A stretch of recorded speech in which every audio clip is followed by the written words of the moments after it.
hope so. I'm supposed to.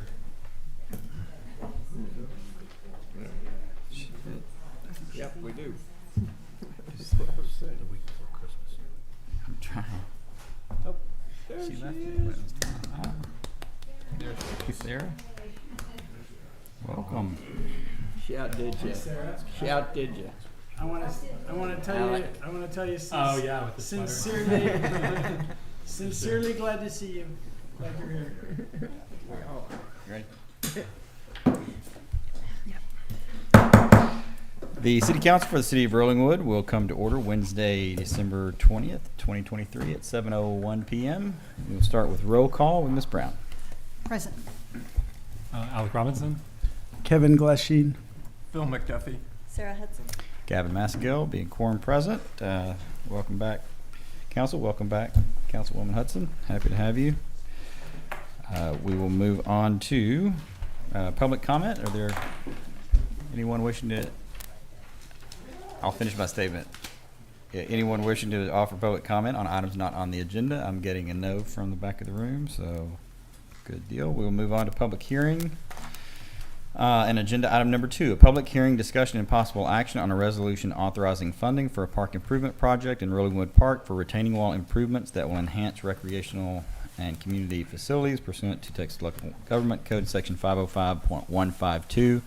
This is the agenda item that has been before you, before council. I will say agenda item number 20 is going to actually address the specifics of whether you want to or don't want to do this project. All agenda item number 2 is doing is approving the RCDC funding ability for them to fund such a project. So this is just really a check the box kind of opportunity. You would still have the ability to not do this or do this dependent on your later conversation in agenda item number 20. So with that, we will open the public hearing and take any public testimony on agenda item number 2. And we are opening that public hearing at 7:02. Have anyone wishing to testify? And do we have anyone signed up, Desiree? No. Okay, not hearing no public testimony and seeing none on the Zoom screen, we will close the public hearing at 7:03 p.m. and go back into regular session. Happy to have council discussion, happy to take a motion, however you would like to proceed, council. I'll make a motion that we approve the RCDC funding the project if the project is approved by council. You have a motion by Councilman Glasheen. Is there a second? Second. You have a motion by Mr. Glasheen, a second by Mr. McDuffie. Further discussion, council? All right. I'm not going to look gift horse in the mouth, and we will vote. All those in favor say aye. Aye. Opposed say no. Being 5 ayes, no nays, motion carries. Thank you, council. Moving on to the consent agenda. I'll take a motion, or, yeah, there's only 2 items. I'll take a motion if someone has it. Move approval of the consent agenda. You have a motion to approve the consent agenda by Ms. Brown. Is there a second? Second. You have a second by Mr. Robinson. All those in favor say aye. Aye. Opposed say no. Being 5 ayes, no nays, motion carries. Thank you, council. Moving on to agenda item number 5 on the regular agenda. Number 5, discussion and possible action on a report from ATS regarding the completed control network survey. And I think we have Mr. Jimenez here from ATS. Correct. Andrew, welcome back. Good to see you. Likewise, thank you very much. To give a report, we are complete at this time. Have provided Ashley the deliverables, being a couple different versions of a map. We have a legal size that can be printed as a letter. Most people use letter size. We've also developed what we call a full size. Most construction people you'll see carry, big sheets of paper. So we also created one that will kind of fit in that realm. I'm currently trying to work with Ashley on also a mobile component. I created a extension using Google Earth where people can also just look through their tablets and their smartphones. It's a free service because of Google Earth. I haven't been able to get the link to work for Ashley. it works on my phone just fine, and I'm not sure if that's just a Rollingwood computer thing, but I think it's pretty neat. It's paperless, it's free, it's just good technology. So we'll continue to kind of work through that. And then as just an added service, I figure that for the next year, we'll just do any sort of call out, that may come up. Not really sure what will happen, but we'll attend any call out service for the next year as a part of this budget, and then we'll go from there. Great, thank you, Andrew. Andrew, so you talked to us about how you've created those documents for use by whoever needs it. How do we, or maybe this is an Ashley question, or maybe a Nikki question, how do we get that information out to architects, to those who are wanting to build, that sort of, how do we socialize the network? Great question. Ashley, I don't know if you want to take that one on. Sure. So we will be required to do a code amendment to require the use of this map. We currently have a planner working on that for us. We believe it will have to go in the zoning code, which will then have to go to the Planning and Zoning Commission first for approval and then City Council. So we are working through that, and we plan on just having it on our website as a part of the application, as something that they are required to say that, yes, I've received this document as they're going through their application. So we have that requirement that they tie back to those elevations. Great. And Ms. Wayman, when do you expect to have that ready to come back to council? We expect to have the amendment probably first couple weeks of the year. It would then have to go through the planning and zoning process. So unless there's anything that needs to come to council in between now and then, we'll get it to planning and zoning. They have their 16-day notice, I believe. So probably, I would say by February, March, we can have it approved in the city council level. Can we get it to planning and zoning prior to, is there a way to speed that up to get it in front of council next month? I'd have to I check know the these noticing. are unrehearsed questions. I'm Sure, sorry. I'd have to check the noticing. I know we have to do, I believe it's, is it 30 days notice? So I'm not sure we could make the January. Okay. But if we really hustle, we can do February. Okay. Will this require, I'm sorry. No, I was Will going to will turn it this over. require a public hearing? We believe that this would have to go into the zoning code, which would require a public And hearing by What's the nature of the amendment? requiring the use of this elevation survey when, I guess, determining your elevations. And to be shown on a building permit application? Mm-hmm. Okay. We're still investigating the location, so there's a chance that if it doesn't go in the zoning code, that it won't have to go through that public hearing process and it can come straight to council. We just haven't got that fully ironed out. I would hope most of the building permit process is in 103, I think, and not 107, so hopefully it can be done there and we can get it on the council agenda for for January, so we can start using it. Yes, if that's the case, we can put it in, get it on the January agenda. We'll sort it out first thing tomorrow, Councilmember Brown, to see Great. which way Thank we do you. it. Yes, ma'am. Thank you. Okay. With that, I'll take you at your word, Counselor, but if we could just help us through that process to figure out the quickest route to get it back before council. Actually, right now, so we can chat about it. That's Okay, sounds great. efficiency at work. Thank you. All right, council, any other questions? Good work. Thank you, Andrew. Yeah, thanks for the good work on this. Thank you very And much. thanks for Thank you. saving money in the process. Yes. That's it won't, right. Won't be forgotten. Well, I appreciate it. I appreciate the encouragement to find a solution, and Merry Christmas and Happy New Year. Thank you. Thank you you. very much. Thanks for being here. That we will move off agenda item number 5 and on to agenda item number 6. Discussion and possible action on an agreement with Amoresco for the implementation of a citywide AMI meter replacement project and to authorize the city administrator to execute all documents related thereto on behalf of the city of Rollingwood. Council, you'll remember that this is an issue that's come before us a few times. We've talked about electronic meters in the neighborhood for years, but we've finally, I think, got on the right path here with Amoresco.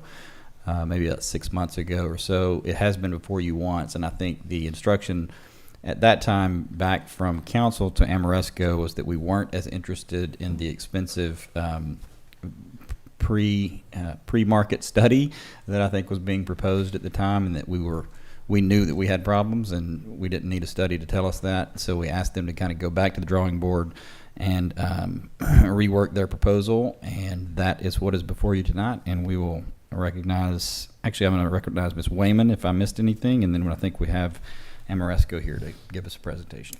Nope, that covered it. In the packet, you'll see a one-sheeter that does kind of describe the project that has been given, as well as the price. It came in lower than we were expecting, so we're excited about that. For the turnkey, that's from, very beginning to meters in the ground, all of our systems upgraded or updated with that new information, at $649,290. And then, yes, we do have Deval here with Amoresco to answer any questions you might have. Come on up. And while she's coming up, I will just remind council, this is, this type of line item is budgeted for each year in the budget. So don't let the dollar amount have sticker shock. And what they're about to lay out to us will, we believe, fit into that budget that we currently budget for. And before you lay that out, I've got a couple questions for Sure. for you guys on that. Great. So what do you mean when you say that we have it in the budget? I don't remember the line item name, but So we currently budget $50,000 in water and $50,000 in wastewater for meter replacements. Okay. So actually the very next item, which is the financing, the total annual cost comes out to just over $100,000 for the one we're proposing. So that would fit into what we are currently budgeting for those lines. And how long does that pay off or amortize at that rate? Do you know? It would be an 8-year. Okay. Mm-hmm. And I understand the interest rate's a lot lower now, which we appreciate if that's correct. It seems like it is. I believe so. Mm-hmm. And then my other question is are those meters always a city responsibility to buy, or do, when people do a tear down and rebuild, do they pay for a meter? We have a policy in place for electronic meters that the city will cover up to a 5/8 inch meter, which is, I think, kind of the more standard residential. And anything above that, the resident will pay for the difference. So I think it's probably a good time, once this is approved, to bring that policy back before city council, given that we're doing a citywide rollout now, and just make sure everything is the way the council would like to see it. And have you all done any kind of a cost-benefit analysis to see how much of the city staff's time will be saving if we don't have to go read meters? Like, how many man-hours are spent? What does that cost us every year? Have we done that analysis? We haven't put numbers to it, but it's, 2 employees, 2 days a month doing meter reading, and then all of utility billings time inputting those reads, rereads. I would say comfortably like about a week of time Man-hours, yeah. saved. A week of man-hours? Mm-hmm. And probably figure that at $50 an hour, 40 hours a week. So that's $2,000 a week. That's $100,000 a year. See, Okay. look how much money we made just in 5 minutes. And I think the other savings component that we should note is that it would help us identify leaks and waste and such and more accurate billing that would have some economic value as well. Absolutely, and that's helpful to I didn't mean to cut you off and jump in, but that's helpful to the residents too. I was on the, I was part of the pilot project that we did a few years ago. I'm actually somehow still on that pilot project, unbeknownst to our former waterworks folks, but and it tells you. They never take the meters out. They never took the meters out, and I still get notified when I have a leak. And I'm currently chasing a 2.4 gallon an hour leak that I can't find. But so it tells you in real time, and it's very helpful. Okay. And it pings you every day when I haven't found it.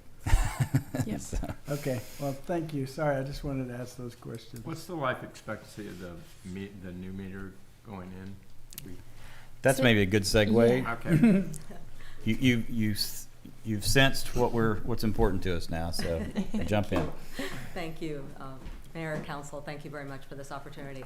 Yes, my name's Deval Allums, as you met me before. Regarding the life of the meters, they vary, but the meters that you have in the ground that are 5/8 by 3/4 have a 20-year accuracy guarantee, a warranty, I should say, accuracy warranty. And the battery life is 10-year full and 10-year prorated. Awesome, thanks. And I did want to correct something on our math. When I said, if we said 40 hours of savings at $50 an hour, $2,000, that's once a month, not once a week. So that would only be $24,000 a year in savings, not $100,000 a year, just because I just caught my math error. So I wanted Sure. to point that out. I'm not Yeah, I good thought at it math, was, I so thought I you didn't were get saying it. every week or something. Yeah, I said every week, but it's once a month, right? Yeah.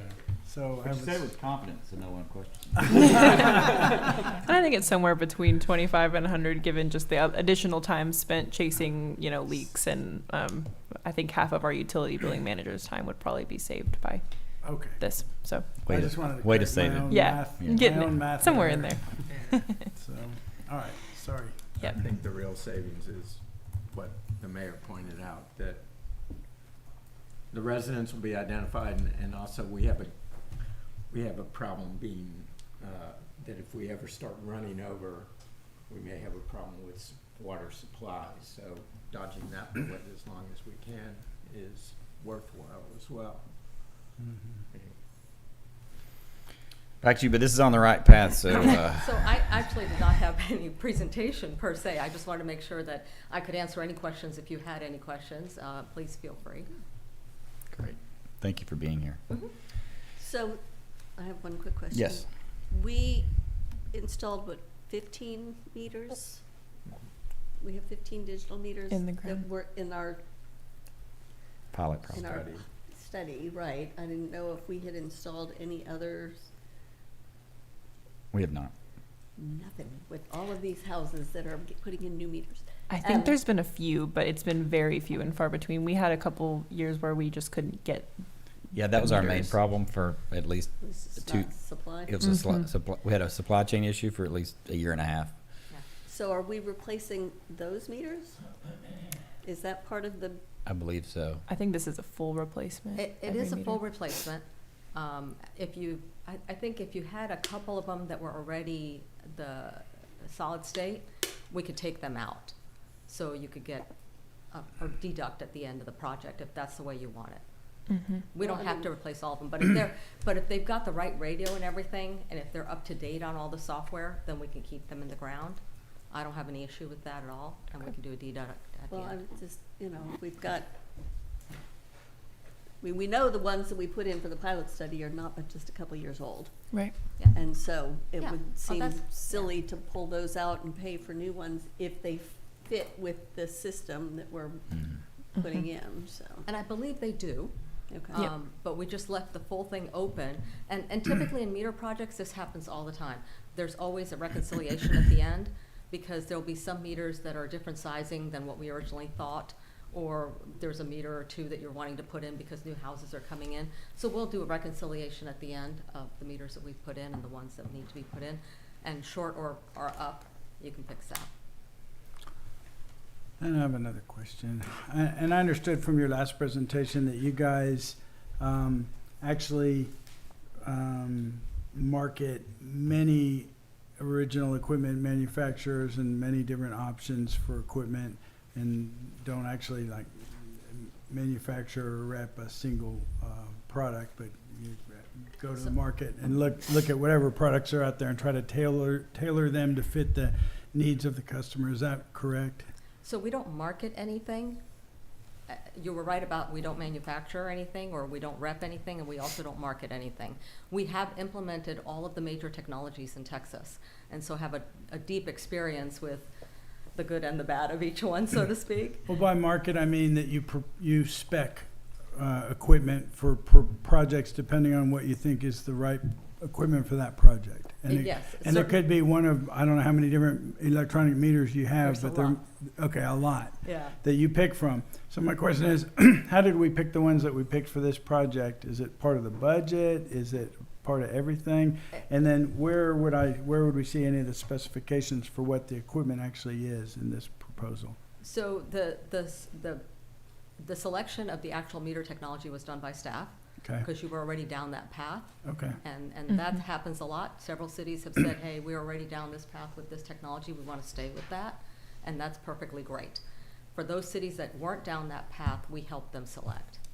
Okay, so you guys had already picked out some meters.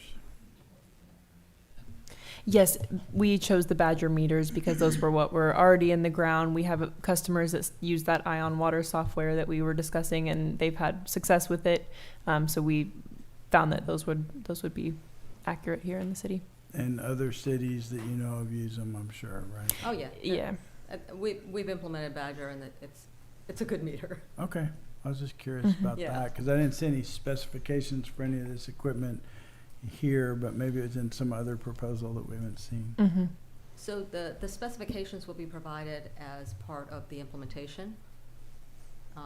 And I think you have specifications already because you've been implementing them. Sure, and we have the full proposal too that we're happy to share. We just currently have this one sheet that makes it all easy to understand. So is the request that we approve the proposal tonight? Yes, to authorize the city to authorize the city administrator to execute all documents related to the implementation of the meter project. Okay. Mm-hmm. And have we determined whether or not there's gonna be any tweaking required of our cell phone system in order for this to work? So that is a very good question. And it appears from Badger's analysis that the cell phone will work, that the transmission across the cell towers will work. Because I assume it takes less sort of like when I'm in the dove hunting in the field out in the middle of Yeah, you don't need nowhere. as much. You don't need as much, right? Yeah, it's a very low signal. They did a full propagation study, and we have a copy of the propagation study as well. Okay. Because we have some really dead spots We in the do. city that, We do. Their propagation study says that it'll work across the entire city. okay. If they were calling us up, it would be We'll see. different, but I think since it's just pinging us, it's a little bit easier, so. Okay. Okay, Question. Alan?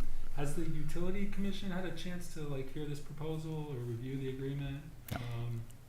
They have heard the proposal. So when it came to city council and there were kind of two different roads discussed, one being including that pre-testing and the other one not, those both went to the utility commission. They concurred with the city council's idea about going straight for this contracting road. So they have seen it. They have not weighed in on the actual proposal that we actually just got, in time for this meeting. I guess where I stand on this is I see the benefits of it. If it's not starting until June 2024, the construction timeline, it seems like we have a chance maybe to have the utility commission take a look at this and see if they have any thoughts on it. The other thing that kind of concerns me is we have all the another infrastructure project about to kick off, and I'm a little bit concerned, can we do all these things at once, keeping track of all this stuff? Mm-hmm. I'm really concerned about the water, the new water lines and stuff, and making sure that goes well. And so my thought was hey, we should just maybe take this up again in another 6 months and talk about it. But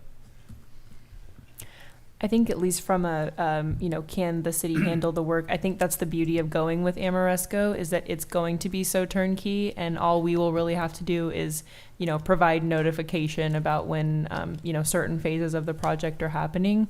But I don't see it really adding to our workload or really interfering with the water or wastewater or water or drainage projects, given that it will just be the only work will be done kind of in the area of meter boxes. So. And I do, I think another part of this is availability of meters. So we kind of need to get on a list to get those meters ordered. So I don't know, depending on how far we push, contract approval, that kind of puts us a little further in the unknown of when can we get all those meters ordered. So I would just say at any time that as soon as the council thinks they're ready for that project, we should probably begin that contract. Yeah, I'd like us to move forward. We've talked about it for a long time.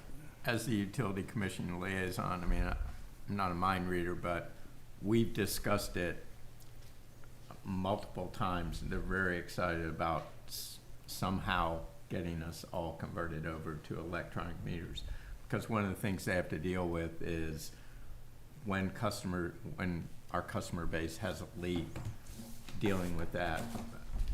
the ability for customers to be made aware of that, both when they're on vacation and immediately as soon as they get a leak and get it taken care of, is really gonna make it, is a huge value added for the community, but it also makes the utility commission's life a lot easier as well. So my read of the utility commission is they're completely on board with this. So I would, Yeah, I guess I totally believe that that's the case. I was just thinking, hey, we got a resource there, a body, people that might want to maybe take a look at this. Maybe they have like some thoughts. Maybe they would just be like, yeah, this looks good. But that's all I was saying. No, that's fair. But I think that is what we did last time in sending it to them, so. But we didn't send this specific agreement. They haven't seen this specific agreement. That's all. Right. That's fair. The Well, we agreement haven't was really developed seen the off of the specific feedback we agreement. got from the utility commission. Oh, okay. So just to clarify that piece of it, this agreement was developed based on the utility commission's feedback to us. Which is why I think that it could go back to them and they could look at it and then bring it back to us. That's my point. I understand your point, and I think it's a good point, but given that what Phil reports from the utility commission, which kind of gives us sort of policy guidance and direction, the mechanics of actually executing this thing and like studying which meter to select and what the maintenance cost is going to be and how the conversion's going to work over, I really do have a lot of confidence in our administration to execute that kind of a an implementation, contracting and implementation, and I do think that, you know, once we've gotten guidance from the utility commission that this is the right direction to go, that the more detailed specifics of it are better left to administration, because, you know, these city committees are great, but if you try to task them with details of things like which electronic meter should we select, or, you know, it can really bog down the process and may not lead to the best results. That's just my feeling about it. So I'm going to support the request for the authorization when it comes to vote, and that's why. But I do understand where you're coming Yeah, from. just it's over $500,000. It's a lot and I of think- money. Yeah, so I'm like, we just borrowed a bunch of money, and now we're adding another 600,000. Actually not, you already budgeted for it, but you budgeted for it the last Hopefully we 4 never years, spend it. and we haven't spent a dime of it. Have we so. accumulated some of that money? Yeah, How much it's is it part of your, right accumulated? now, what- We have reserves in the water and wastewater fund. I don't think we've specifically attributed what came from this specific line item, but there are savings. Not necessarily advisable though to try to pay for it from those reserves. I think going with the financing route is the best option. Well, and I was concerned about the interest rate last time this came up because we thought it was around 12%, and now it's down around 5 something. And I don't know how and why that changed, but because we pushed back on it. I'm glad it did. Maybe we just calculated it wrong last time, like my. No, we did. Anyway, All right, council, good discussion, happy to do it, not do it, but I need a motion to do either. I was going to make one other point. Yes, Is ma'am. that putting in electronic meters should provide a more accurate It will absolutely do that. level of, you know, monitoring our water usage, which means that For better or worse. which means we're getting paid Yeah, no, you're for right. the water that all of the users are actually That's absolutely correct. consuming, so that should be a more fair, Yeah, it should. you know, and we can be more accurate in our pricing and make sure that we're covering our costs and Yep. people are paying what they should, so I think, and we've been trying to do this for a really long time. So I move that we, if we're done with discussion, which I'm assuming we are. Yes. I move that we enter into the agreement with Amoresco for the implementation of the citywide meter replacement. And give the city administrator the, And give the city administrator the authority to execute all documents related thereto. you have a on motion, behalf of the city. you have a motion by Mr. McDuffie, is there a second? Second, You have a motion by Mr. McDuffie, a second by Ms. Hudson, further discussion, council? can Yes, ma'am. Ashley sign a contract? She can if you give her the authority. Here, Yes. you can borrow my pen. Hey, that's not your pen. Only Do we specifically normally authorized. give Ashley that, or do we reserve that for Gavin? You usually reserve it for me. I'm happy to take it, Could be either. but she's the one that's been bird dogging this. Is the reason we did that. So Okay, well, if you all are okay with that, that's Yeah. all right, I just wanted to check. let her to spread her wings a little bit. Make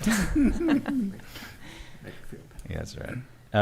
Okay, hearing no other discussion, all those in favor say aye. Aye. Opposed say no. No. Being 4 ayes, it's 1 nay, motion carries. Thank you, council. Moving on to agenda item number 7, discussion and possible action on a resolution regarding a contract for the purposes of financing a water meter project. Ms. Wayman, tell us the details of this particular posting. Sure. So we have worked with a company called Government Capital in the past. They actually are the ones that we did our lease financing agreement for our vehicles, our police department vehicles and public works truck. We have Marty Sauls here today to discuss that via Zoom. Government Capital has provided us multiple options for the lease for these meters. We are recommending that we do a quarterly payment 8-year option. This would come out for an annual total of $102,875.60, and that would be 8 years of payments to Government Capital. They would provide all the money up front to pay for this project, so we could roll out the citywide meters all at once. And this does come out of your 2 enterprise funds, correct? Right. These are your 2 fund, 800 and 820, which are your 2 enterprise funds, and water and wastewater. Absolutely. Okay, thank you, Ms. Wayman. Do we have questions for Marty? Oh, and this is the company that we use for Police vehicles. our police and- vehicles. yep. We've been very pleased with them. It's worked well, given us budget certainty. And so it's been a good option for budgeting purposes. And it's structured as a lease, Yes. Correct. and so the residual value, we get the equipment at the end of the lease Yes, for but nothing? we can Yes. direct that to Marty if you would. Okay, where's Marty? I'm here, and that residual value on that is just $1 at the end of the financing term, whichever term you select.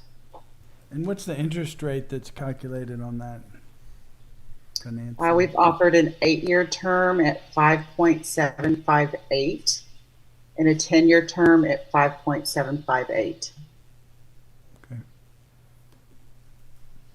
And have we negotiated that rate as best we can? Maybe, okay. I Yeah. think we have, yes. Because the 10 year's under 4% today. I saw that today. Yeah. Okay, is this what y'all recommend? That's what we recommend. Yep. Yeah, I just want to make a comment. Mr. Robinson? Just knowing on the, how I voted on the last one, I'm not interested in like signing up for another $800,000 of liabilities for the city today. That's my stand. That's fine. You do realize that you're budgeting for it I currently. understand. Okay, but I I like just- having that reserve. Okay. I like having that. Just want to make sure we're clear. And I would say on budgeting for the reserve, because I'm very fiscally conservative too, and I appreciate your attitude about not wanting to incur debt and spend money, because I share that sentiment. But when, as far as reserves go, we have budgeted and built those reserves for several years now. 6. And 6 years, and I think this is our last year of having to fully fund that reserve fund. That's correct. And that'll put us at very substantial reserves, which I'm proud of. And I'm also have to say that one of the things I've been impressed with since the year I've been on council and having gone through the budget process is how hard the mayor and our city administration works to start with a zero budget increase from the beginning of the year and then start cutting from there. So I've been impressed with how responsible they've been fiscally.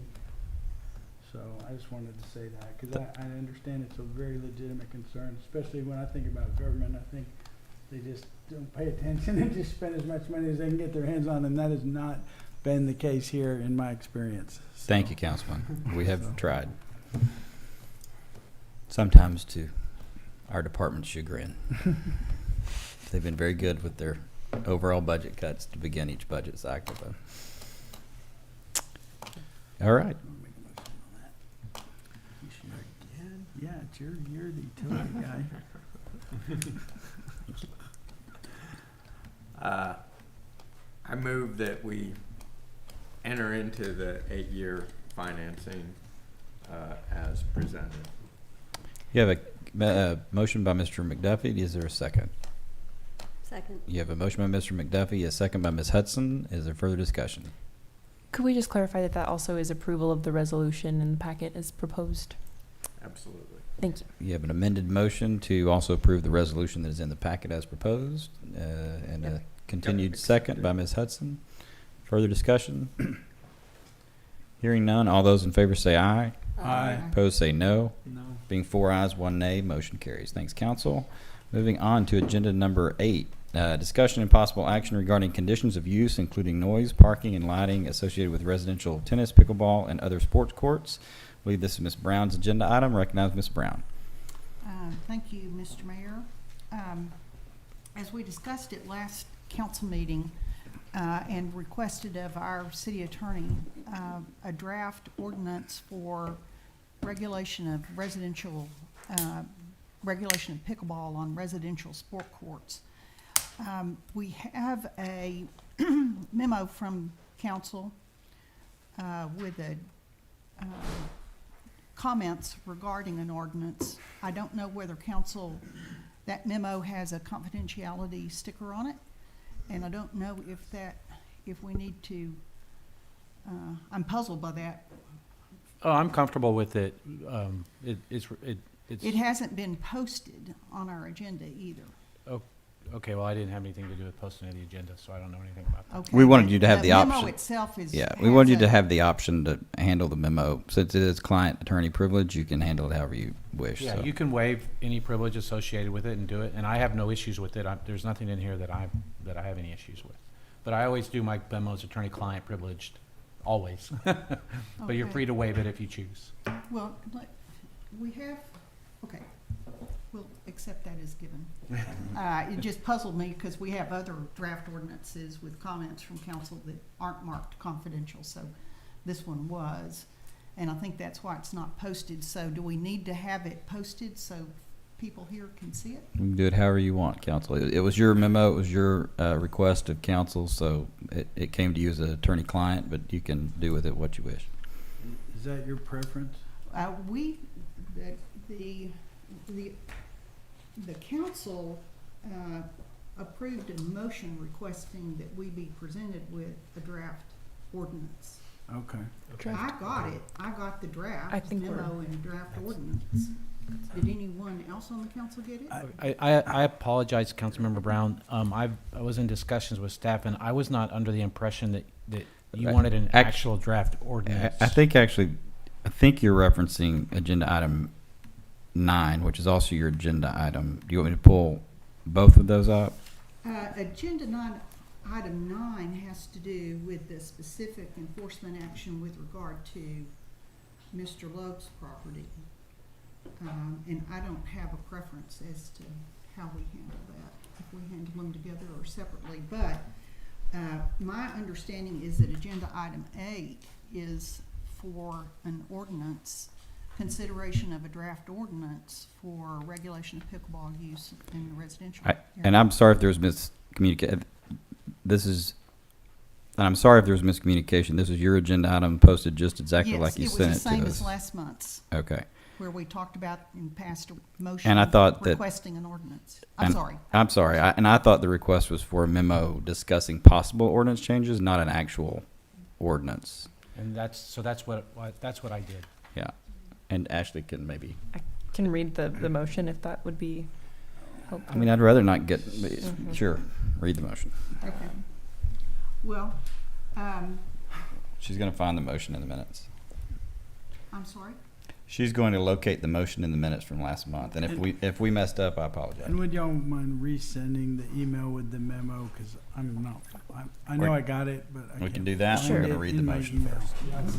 Sure. So the motion was a two-part, to ask our city attorney to send an enforcement letter seeking compliance. So that was the first part of it. And then ask the city attorney Ask the city attorney to come up with some proposed ordinances modeled after Park City or Centennial, including but not limited to these cities, specifically suggesting ones that might be effective here, such as on-site parking requirements or prohibiting pickleball within certain hours of the day. That was further clarified to say a separate memo from the city attorney to offer suggestions based on what we discussed.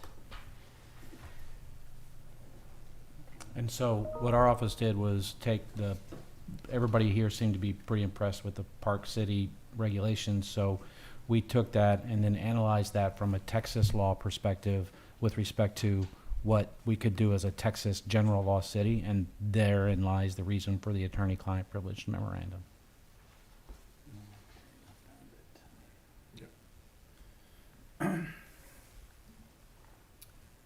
And so, council, how do you recommend we proceed, either with or without attorney-client privilege? I'm very comfortable with this body waiving the attorney-client privilege and having a discussion about the proposed, what Park City has done, and I'm happy to give my thoughts in open session with respect to how you can do it, because that way we can get direction on policy from the body, and then we can bring you back a solid ordinance that can be approved. All right, And can I make a suggestion? sure. I realize this is your item, and I'm certainly happy to defer to how you want to handle it, but,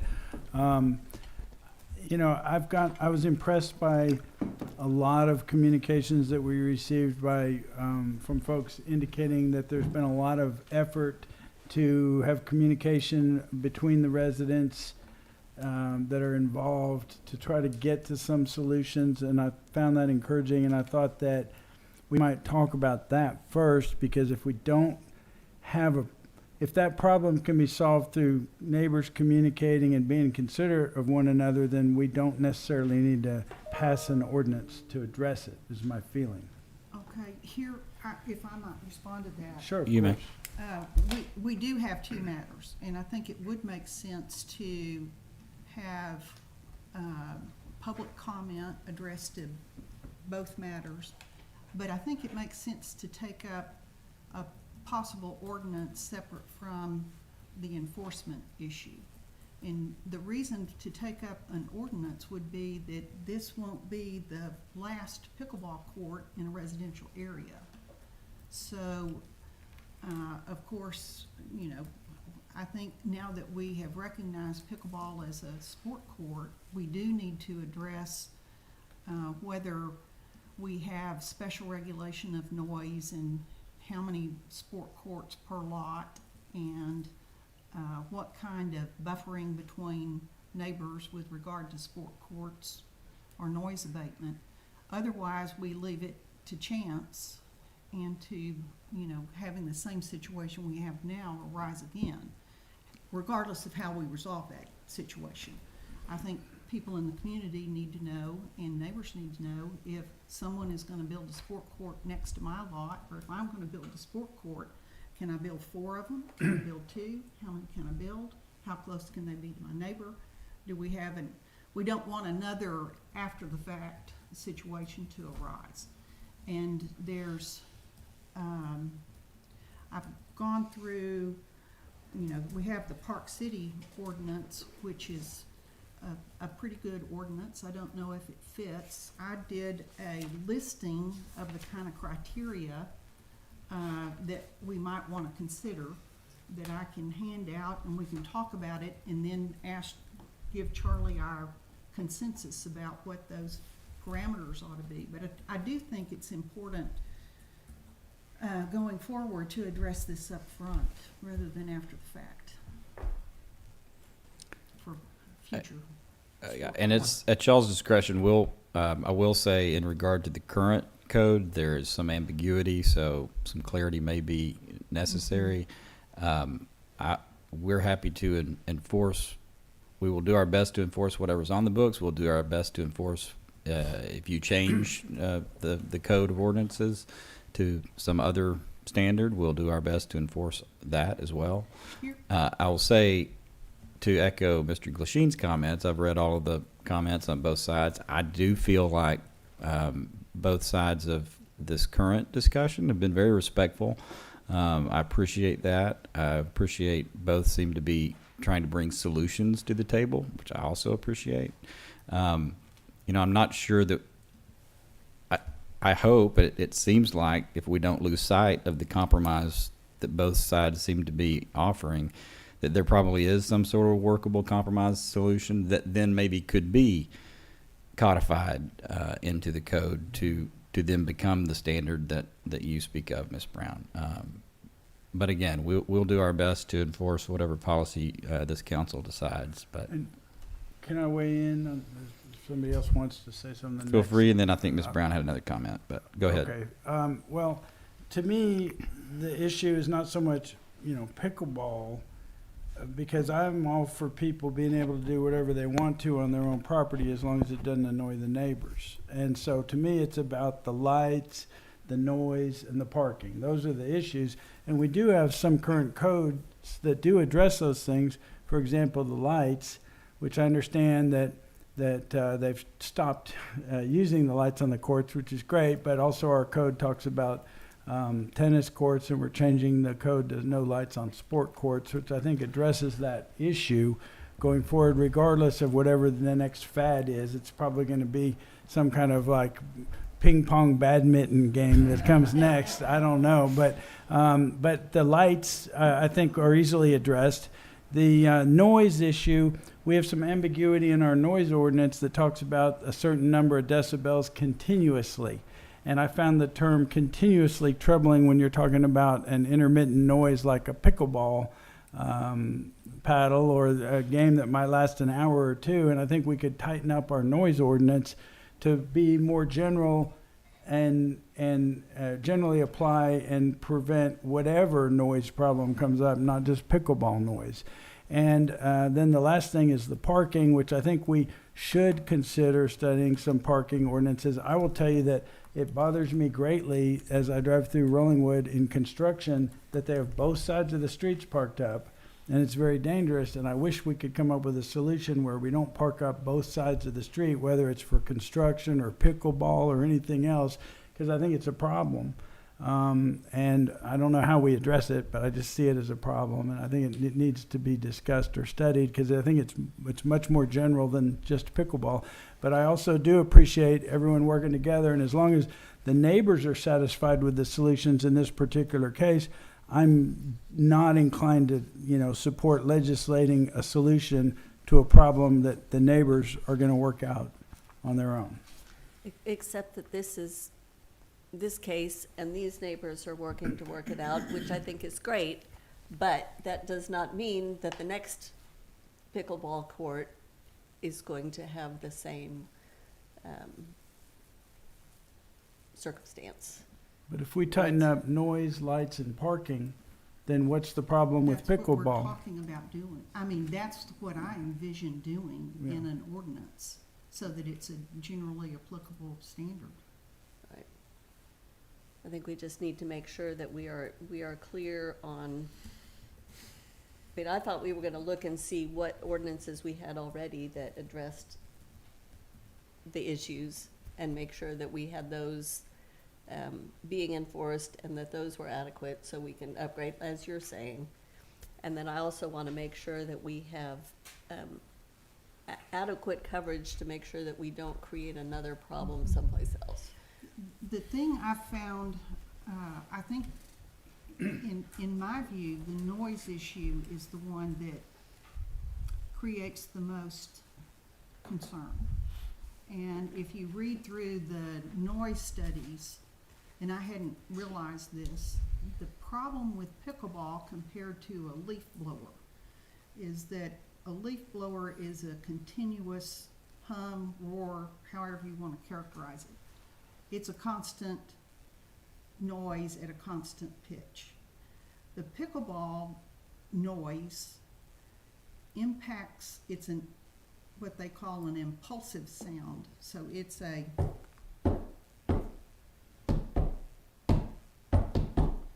and it impacts people, the pitch of it impacts people at kind of a reptilian level. Mm-hmm. It's the noise that makes you turn your attention away from everything else.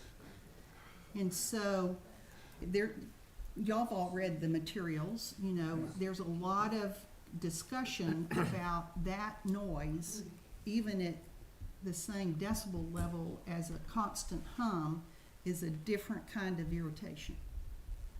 And what most of the literature about it says is that if you, a pickleball court within 150 feet of a residence requires noise abatement. It requires physical noise abatement, because you can't otherwise muffle the irritating nature of the sound. And so if we recognize those studies, then we have to have an ordinance that says if you're gonna put in a pickleball court within this distance of a neighbor, then you've got to have this kind of noise abatement. You've got to have a measured noise abatement. You have this situation at Corky's. He's got nice noise abatement across Hatley because there's a concrete wall and then there's a lot of vegetation. So people on the other side of Hatley don't hear it quite as bad. Dr. Pierce doesn't, they don't hear it quite as badly as Mr. Harris, where the pickleball court there's no screening. It's built at the property line. There's no screening. There's a chain link fence, and then there's a green net on the fence, but there's otherwise no physical screening. And so that's what causes me to say we've got to address the noise issue. If we're gonna allow pickleball within 150 feet of another residence, we've got to address the noise abatement. So I think we've got to give it some study. And that's basically what the Park Cities ordinance does. It says if you're going to be within this distance of another home, you've got to do noise abatement. I think the other issue we've got to address is how many pickleball courts are we going to allow on a lot? Because we've got a situation now, we all know Corky's got 4 pickleball courts.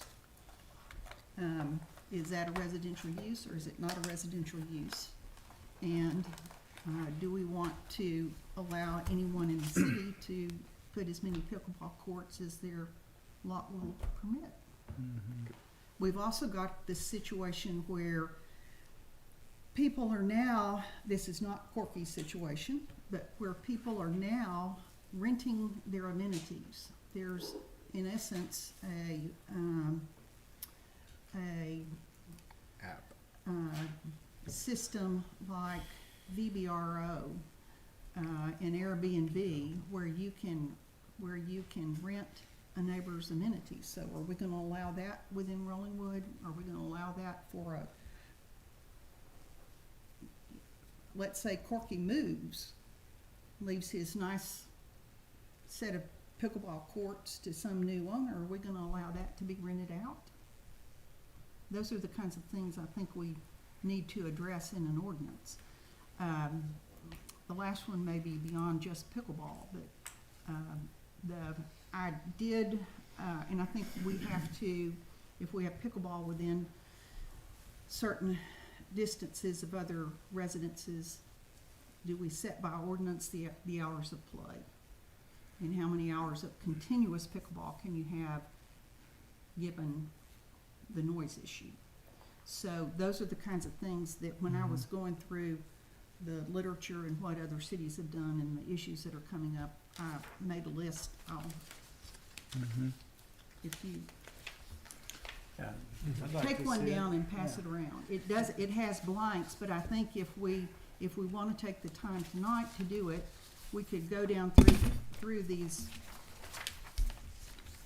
lists. I think it'd be helpful to talk about them, but, to me, it comes under lights, noise, and parking, but I'm sorry, I already spoke. Y'all go ahead. Set of what we're talking about here. I'm sorry to print it out. There's about 12 copies. Trying to see if she's done it. Yeah, I'm sorry, I have to be quiet. So, Did this make it all the way down? Mayor, did you get a copy? Yes, ma'am, we have. Okay. so don't, as far as the pitch and everything, some of that, I believe, is being mitigated by them requesting or making it a mandate for at least these courts to use the new modified paddles. And I went by today, as they're playing, granted it was only one court, but it sounded a lot more like tennis than it has in the past with pickleball, with the new paddles. And I understand there's a new ball being developed as well. And I understand that it might be hard to implement that if somebody came with rogue paddles and balls. But, that, you know, I think our police force could, you know, then deal with that. Shoot them. Yeah. But, you know, I think to your point that noise mitigation is very important. I think, you know, putting up some more baffling on the fencing and that type of thing would be helpful and certainly is within our purvey if we decide as a body that that's something that needs to be done if you're going to have a sport court in general, because personally I think the same thing that applies with pickleball applies with somebody dribbling a basketball or any of the other activities. So that's where I stand on it. I do want to be respectful of the neighbors. I do think it's appropriate for us to put appropriate boundaries around things, but I do want to recognize that efforts have been made, and to the mayor's point, that perhaps those efforts can be used as a model for the legislation that we or the ordinances that we do ultimately adopt. Because, you know, because I think a lot of the studies and that type of thing were the first cut of pickleball, and I do think things are changing and getting better because of the problems that the first generation pickleball has created. So that's, If I could, yeah. the Centennial Noise Study is from the middle of this summer, July the 11th, 2023. And it's one of the most extensive I've seen. So if you've read that, There's a whole lot of stuff that was added today, which some of us with jobs don't have time to read when Right. it's not, you know, provided in advance of the meeting. And if there's additional, I didn't see Charlie's memo, so if there's additional information plus everything that was added today that I didn't have a chance to read, I would prefer that we table the discussion until next month so that everybody has a chance to read all of this, because that noise assessment, that looks like a really big document. and I did go through, and I apologize for the late filed documents, but once, I did go through the Centennial Study and did try to summarize the conclusions there, so that's the second document. Okay. So. Well, that was all still I put on there understand. today, so I I didn't have a chance to understand. read any of it, so. I understand. If we're, And I if didn't we, realize too today that the ordinance hadn't been posted.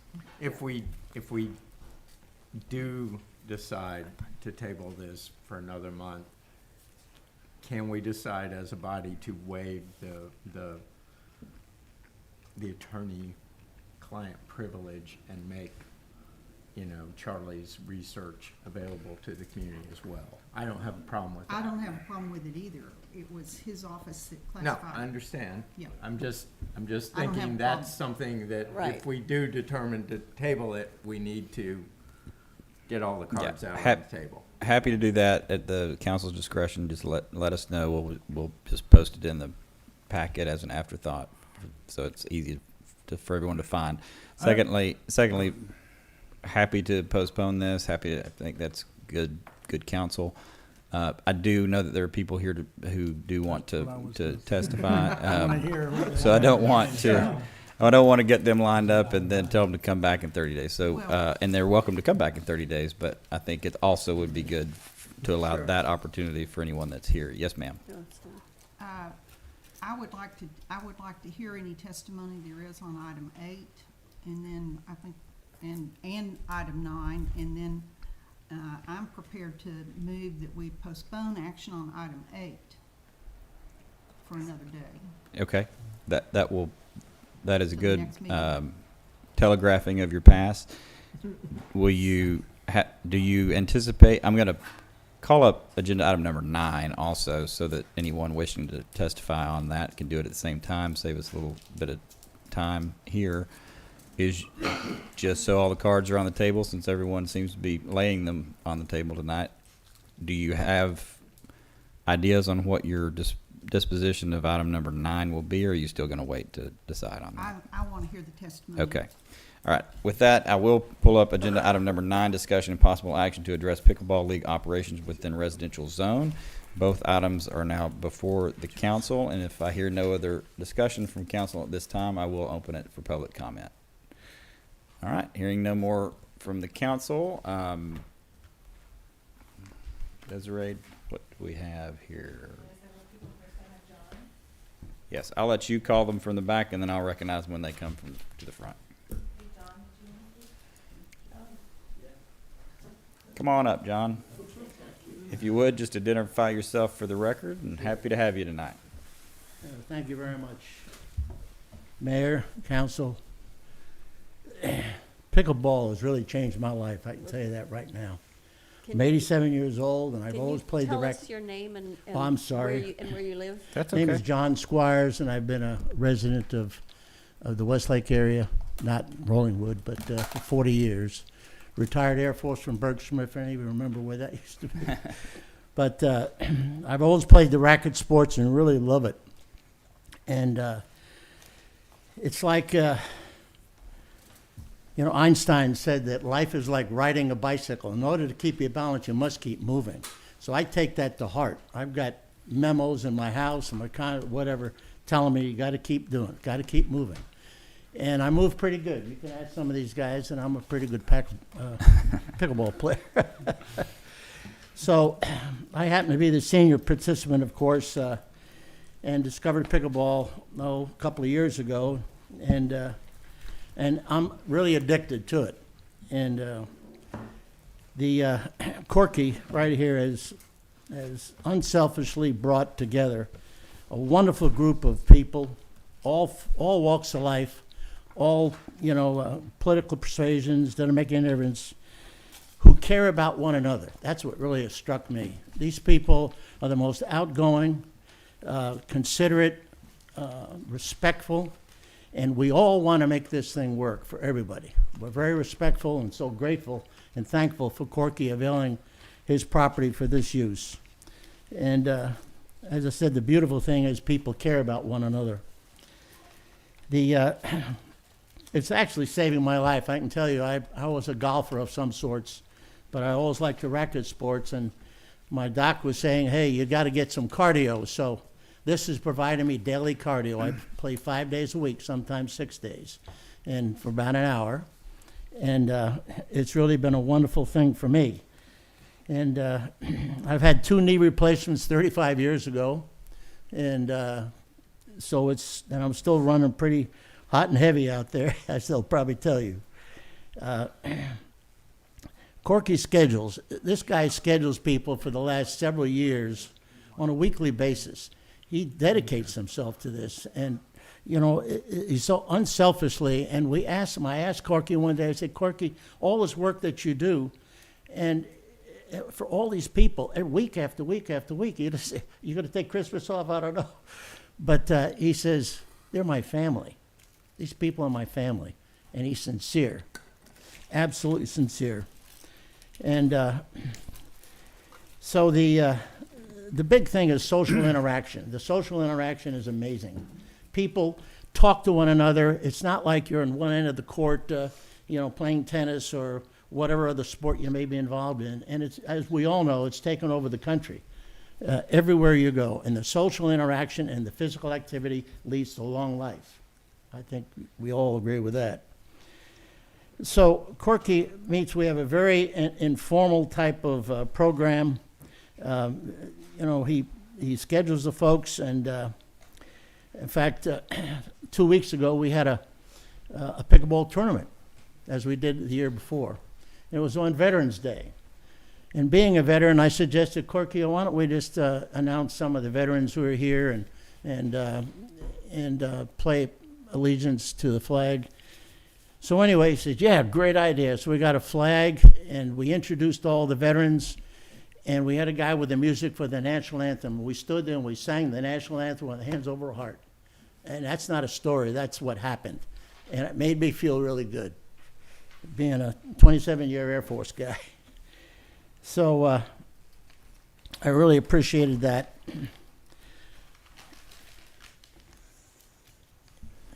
We're the family, and if I can, I'd like to, if I possibly could, demonstrate. I know we've all talked about the noise, and I think most of us agree it's the noise. And probably half the people today have the new quiet, they call them quiet paddles. And in fact, we have a quiet paddle, and we have my paddle that I use. We also have a quiet paddle, but I wanted to give you a demonstration of what it sounds like, and it is an irritating noise, it really is. But we also have, Chip Breeze has it's a new owl racket that many of us are going to, can I go ahead and demonstrate that too? Just to give you a little demo, a little show and tell like in school, right? I like it. But Anyway, it'll hear wake the us sound. up. Excuse me. You can hear that thing resounds pretty heavy, right? And when you're really slapping, it makes a heck of a noise. So they're modifying the balls. We don't have those quite yet, but we've got everybody ordering a type of a quiet. Yeah, it's kind of like a tennis ball, okay? Is that reptilian? And so that's an owl, and most of them sound very similar to that. So, and by the end of the year, Corky said there's only going to be silent or the quiet paddles on the court, and we're going to go from there. And we're very sensitive to the noise.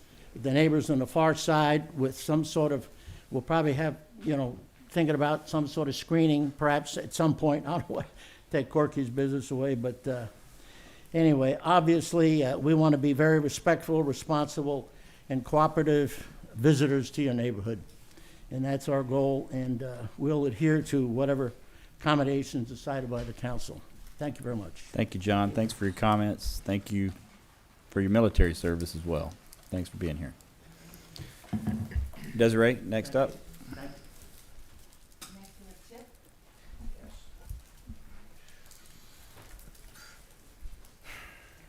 Thank you, Mayor, council members. My name is Chip Breeze. I live in right across Bee Cave Road in Tremont area. I don't live in Rolling Wood, but I live very close to Rolling Wood. And I've been one of the people who played at Corky's Court, I guess, for most of the past 3 years, ever since COVID. And that's what really started us playing pickleball, was we were, many of us were in a racquetball group playing at LA Fitness on South Lamar near Ben White, and COVID hit, health club shut down, and we wanted to look around for other avenues to continue our exercise regimen, and Corky was gracious enough to allow us to start playing on his tennis court, and it kind of went from there. And over time, more and more people joined in our group to where we are today. I would personally take issue with characterizing our group as a league or a club, but that really is not the issue. The issue is, as has been pointed out, noise, lighting, and parking. The lighting issue has really been taken care of already, so we're I think the focus, your focus, should be and is properly on the noise issue and the parking issue. And I think of those two, frankly, the noise is probably the most important issue to the neighbors. I get that sense from the comments that have been made and have been posted in the packet. My concern, and really the reason I wanted to address the council this evening, is that the notice of violation that was sent to Corky today, that he gave me a copy of, states that the use of the pickleball court for club play in a residential neighborhood is not allowed use and should cease immediately. And my concern is, well, what does that mean, regardless of whether we're considered a club or a league or whatever? Put that aside. Under what circumstances can Corky and his friends use his court in light of this notice of violation? Obviously, none of us want to be in violation. None of us want to put Corky at risk of a $2,000 a day fine, yet we would like to reasonably continue to play pickleball. And I was hoping that the meeting this evening would give Corky and us some guidance on that issue. Again, put aside the issue of, are we a club, are we a league, are we just a group of friends who want to play pickleball? We don't want to be in violation of this notice, yet we want to continue to play pickleball. And the sense I get from the discussion this evening is that it's not the council's intent to prohibit completely the playing of pickleball in Rollingwood or the playing of pickleball on Corky's courts. But some accommodation needs to be made, reasonable accommodation needs to be made to satisfy concerns about noise and parking. And so I'm just hoping that as the discussion continues that we can get some clarification, some guidance from you all as to how the pickleball courts can be used in the short term pending your adoption, if an ordinance is adopted, that would govern pickleball use going forward. And my son, hand me the paddle. Oh, that's okay. It's on the floor, never mind. My son is Drew Brees, and he is part owner. Well, you should have brought him. Well, I wish I would have. But he is part owner of a professional pickleball club and team based in California. There's now professional pickleball leagues, and various sports people have become part owners, and he's a part owner of one of those teams, and he is a spokesperson for this OWL racket paddle, which is one of the quote quiet paddles that are now being marketed. And the USA Pickleball Organization, one of the parent organizations governing pickleball play, has adopted criteria for paddles to be marketed as, quote, quiet paddles. I can't quote those criteria to you page and verse, but there's criteria for a paddle to be considered a quiet paddle. This paddle, the paddle that I'm using, that John Squires demonstrated, is one of a number of, quote, quiet paddles that are now being marketed. I believe it is quieter. John's demonstration, I think, showed that, but actually using it on the court, it is quieter, noticeably quieter than the paddles that have been in use up to this time. And Corky is now requiring that folks that play on his court use quiet paddles. And so that's just one of the things that have been already been implemented by Corky to try to satisfy legitimate concerns about noise. So again, I appreciate your time and your consideration of this. Thank you. Desiree? Mr. Logue, step right up.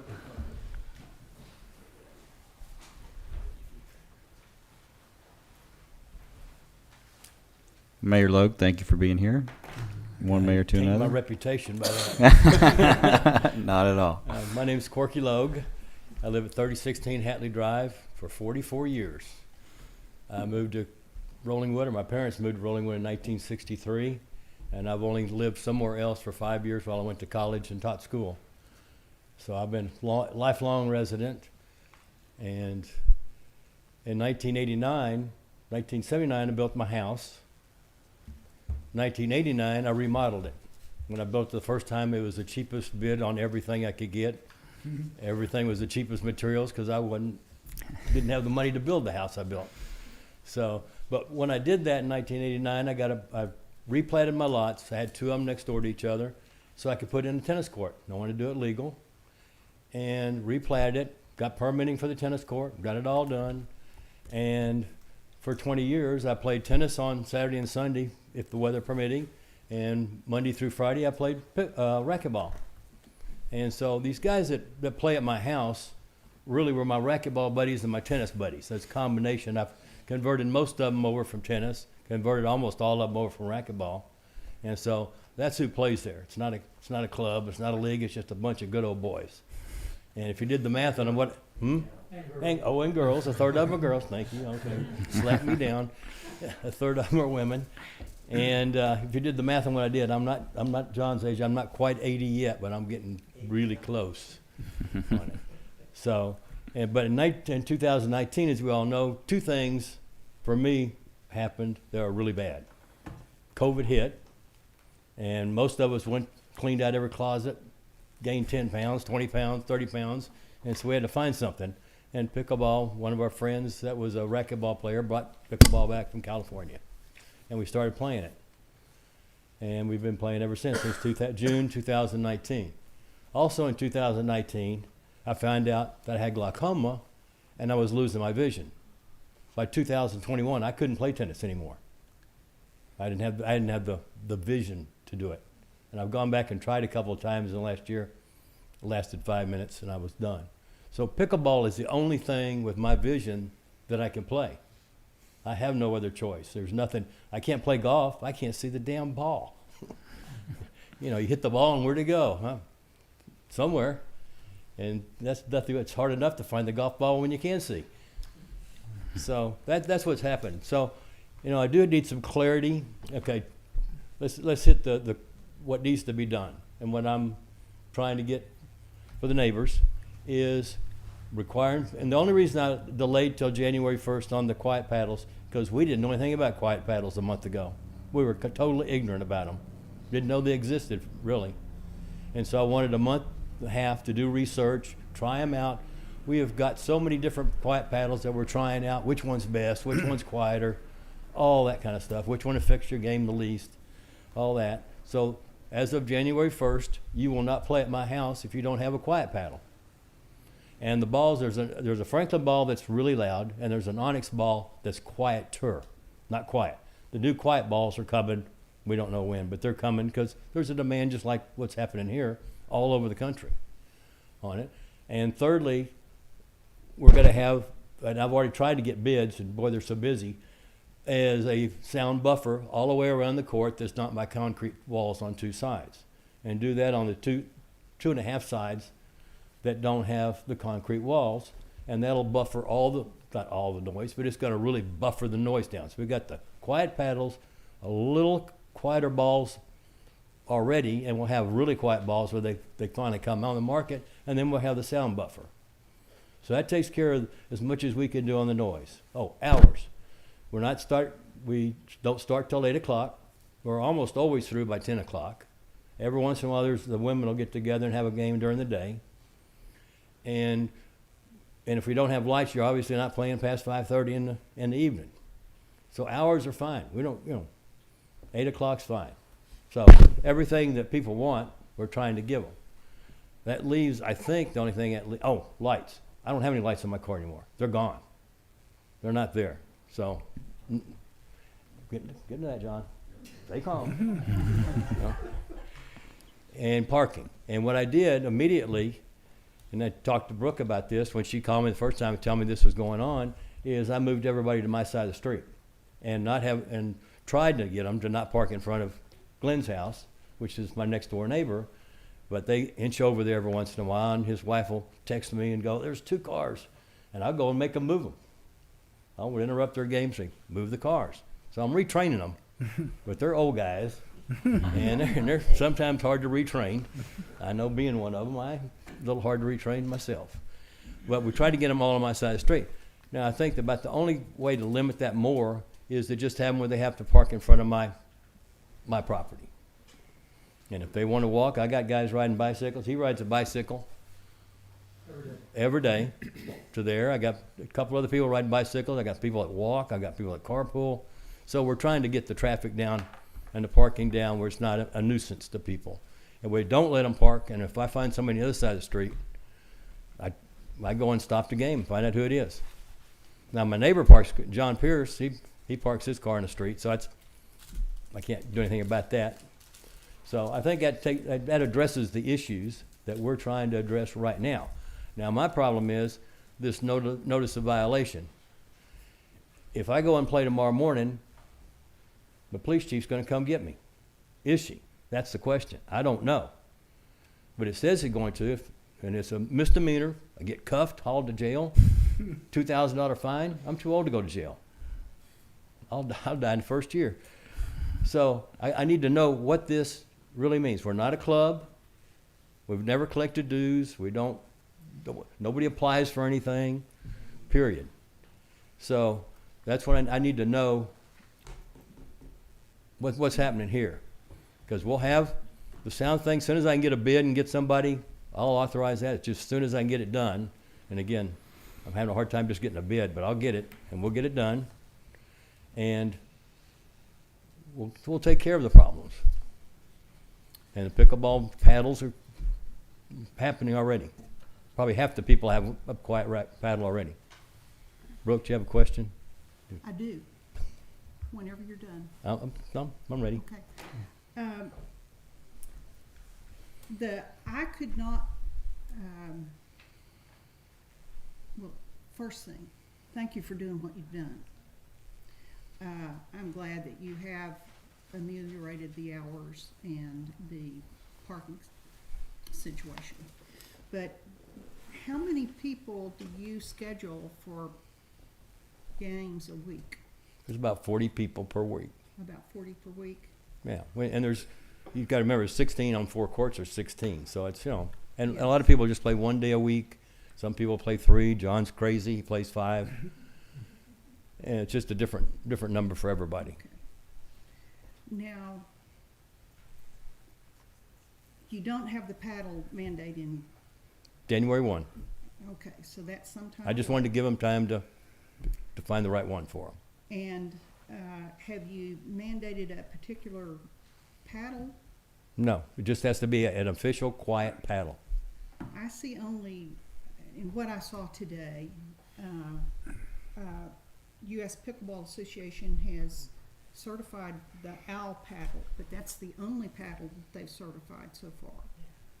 So you could say, or someone, who's gonna decide what's a quiet paddle? Well, there's 17 of them, so I've been told, that are in the process of being certified. And I can get you that list. I don't have it, but there's 17 that are in the process, Well, because it's the coming thing. Everybody's going to have to get a quiet paddle. I understand that the OWL paddle is some different technology. If you look at the sound studies that have been done to date on other so-called quiet paddles, the results are that if you're within the first 150 feet of the court, it really doesn't make a difference. So I'm just reporting what I've read. But you're saying the OWL paddle does. The OWL paddle claims to reduce the noise, decibel level and noise by 50%.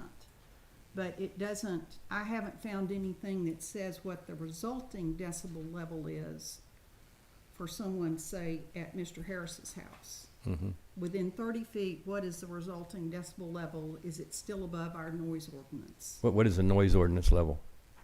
I'll have to go back and look. I think it's 40.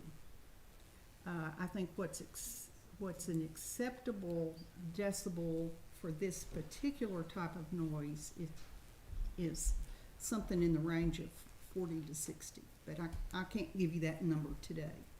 So I don't know that just any paddle marketed as quiet will do the trick.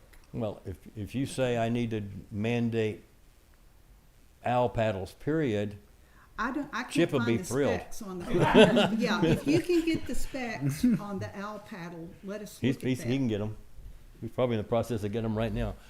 Good, good. I think we got the guy who can get it. Okay. Yes. The quieter balls are not made yet, and they're not in use yet. But the Onyx are quieter than the Franklins that we're using. How much? Well, no. I Will didn't even know that will till it yesterday. be an- I think that what I need to know to accept those two concessions on your part, the balls and the paddles, is to know what the resulting noise levels are Okay, and at what distances. okay. Okay. I'm pretty sure Drew can And get them. then the third one, the sound buffer, everything I've read says you're gonna need a sound buffer to reduce the noise to an acceptable level for the houses that are within 150 feet of yours. Right. We need to know what that is. It's not in place yet. We don't have a time frame for when that will be implemented. And so what do we do in the meantime? Let's say we can come to an acceptable solution long-term, but it's not gonna be in place. And if I live next door to your house, you know, I went out and parked today and listened to the noise at the property line between you and Mr. Harris. There were 4 people playing on the court closest to him, and the noise was unacceptable, even over the noise of my car looking through the window. I don't think we can continue to do that to our neighbors. I know that we've also had complaints along Pleasant Cove, which is downhill, backs up to your property and is downhill from your property. And those neighbors have complained of it too. And so I think we've got to either do something like limit the use to 1 court, maybe 2 courts, until these measures are in place, if we're gonna even begin to think about going down that route. But I think if you know, we've had,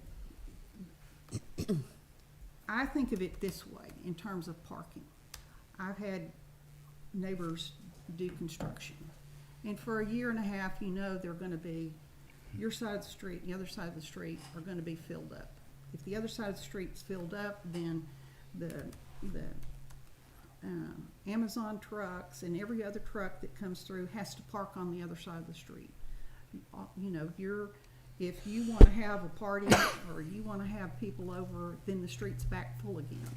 And so it's the repetitive constancy of that parking issue. It's like having a yard sale across the street or next door to you every day of the week. That's an irritation. It's not a community feel. When every day here in Rollingwood, where generally our curbs are clear, some of our neighbors in this community have to live with 16 cars a day parked either on their side of the street or the other side of the street. It's the constancy of that becomes impactful to neighbors. There are 60 pickleball courts. If you Google pickleball court, if you go to Google Maps, pickleball court, there's 60 pickleball courts in this metropolitan area. Is it necessary that your pickleball courts be used every day of the week? They're only used 5. Well, 5 of 7, every weekday of the week. And there's tournaments on the weekends. No, we have one tournament a year. I don't know, you know, Well, I'm just- I just hear from the, I was out of town the weekend of, Labor Day, but I heard from about 7 different people about the noise created by the tournament that day. We didn't have a tournament that day. Well, not Labor Day, I meant. Veterans Day. Veterans Day, sorry, yeah.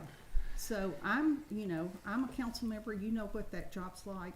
You get calls of people that are decent, nice, genuine, home-loving, neighborhood-loving, kid-loving people saying this has become a source of constant irritation.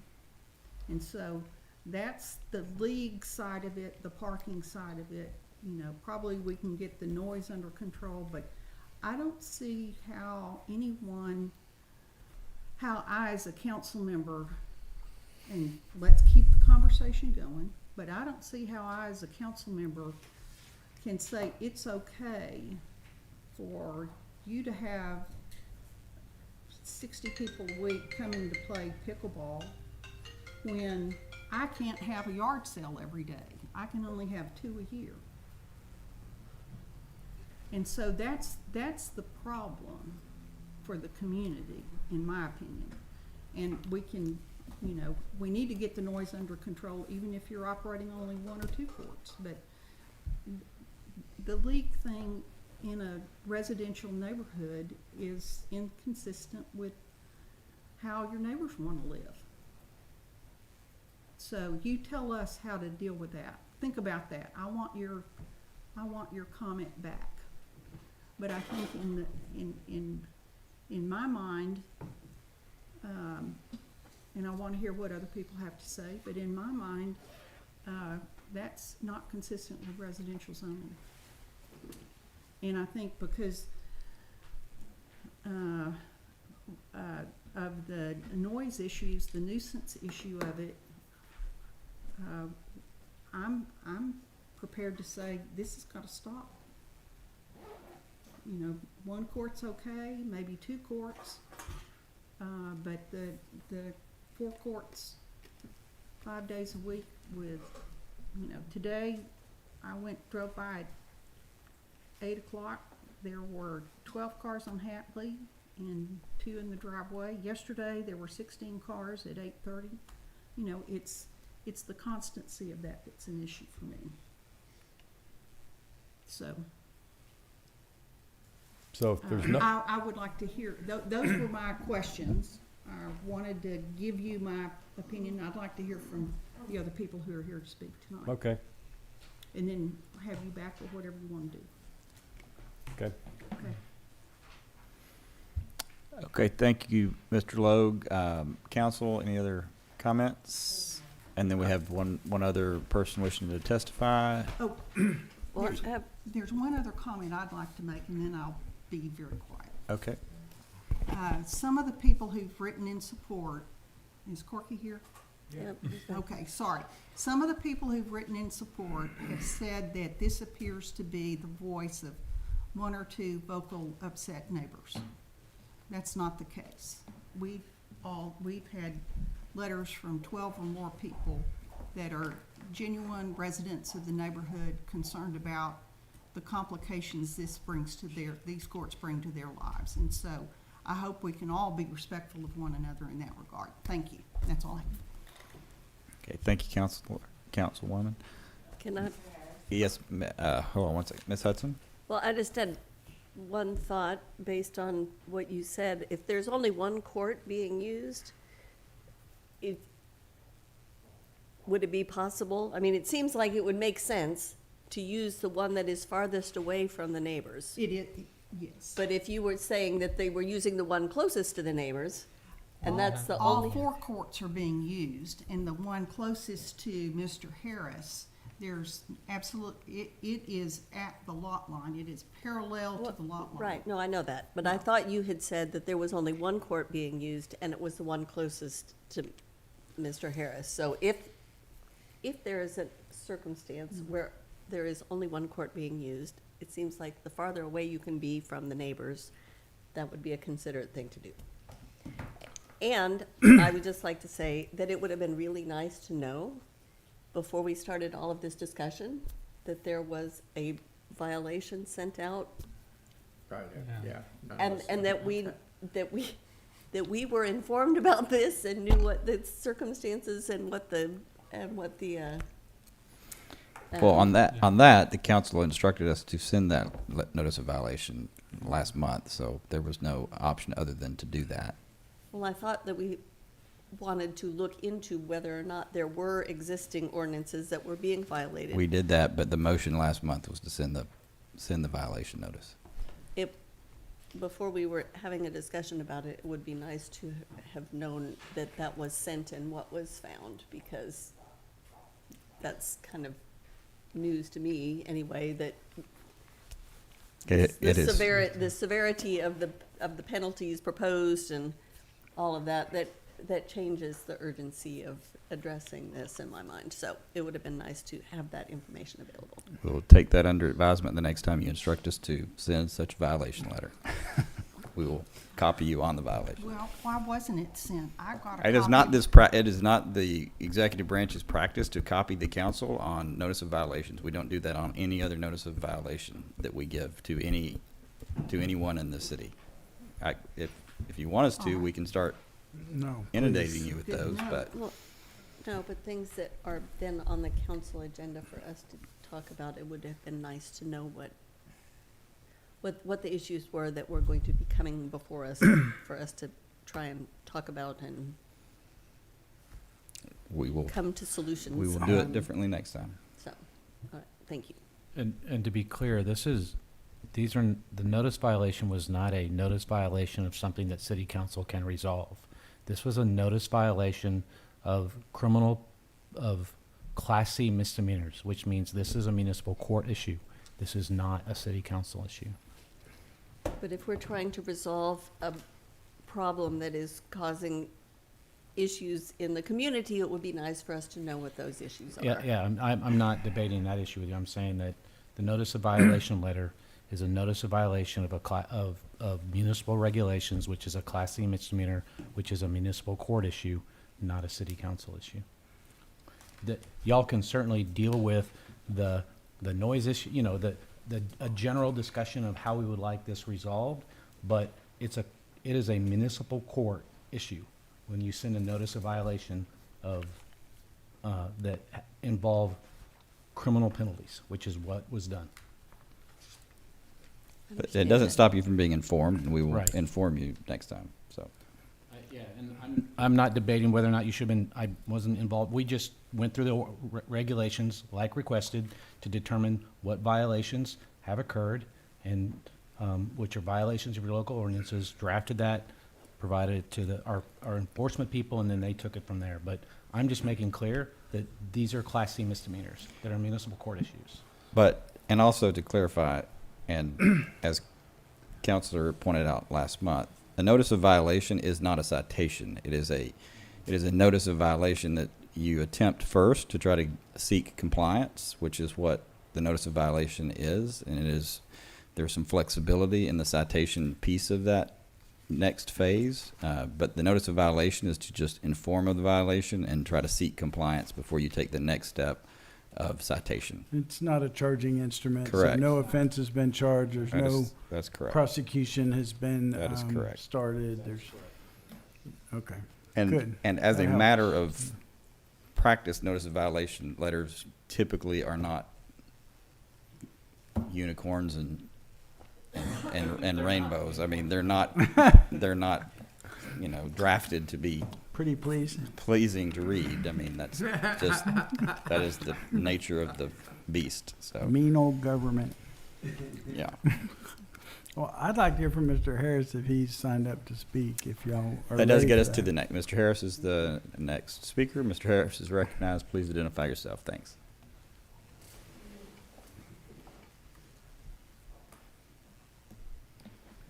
Glenn Harris, 3012 Hatley. As I emphasized in the last city council meeting, I am not trying to eliminate all pickleball play in the city of Rollingwood. I am trying to make a distinction between a reasonable usage model of a private resident sport court and an excessive usage model where a private residence is used on a daily basis as a 60-plus member athletic club. I've heard debate on whether or not we call it a club, a league, whatever. Mr. Logue said there's approximately 40 people that are playing on those courts in a given week. I counted unique vehicles over a 1 week period, and I counted 63 vehicles. The associated parking and traffic issues, noise issues, lighting, time, place, starts, duration, and frequency of play are completely out of character with reasonable use of a private residential sport court. In my conversations with neighbors, I consistently hear one phrase: extreme usage model. What has developed at 3016 Hatley over the past few years, and we've heard how it has developed, it has been the adaptation of one tennis court to accommodate first 2 and then 4 pickleball courts. I claim that is entirely out of character with neighbor expectations for reasonable use of a residential sport court. The pickleball players' emails in the agenda packet seem to be from the weekday morning pickleball club. That's one set of players, many of whom represented here tonight. There's also an active tennis group on Saturday mornings, a ladies-only pickleball group that meets consistently on Sunday afternoons, and many other players that use that facility at various times during the day and evening hours, weekdays and weekends. I believe Mr. Logue says that the facility was used only 5 days a week. That does not match my experience as a neighbor of that court. There is a schedule created weekly to organize play for the courts. We heard speakers mentioning that tonight. There is also a large active group using social media to promote play at these courts to the greater Westlake area, offer coaching sessions with online links to sign-up sheets. All of these facts demonstrate that sport court usage at 3016 Hatley is more than just a residential family and friends usage model. It's a full-on athletic club facility. This is out of character with what neighbors should expect in a residential neighborhood at a private residence. At the November 15th City Council meeting, Councilwoman Brown walked through a number of ordinances that combined showed reasonable expectations for residential property use. Athletic club facility is in opposition to each of the ordinances cited. Any residential property that involves a daily coordinated schedule of usage is completely contrary to how we should expect a private residence to be used. It's a private residence, it's not a park facility.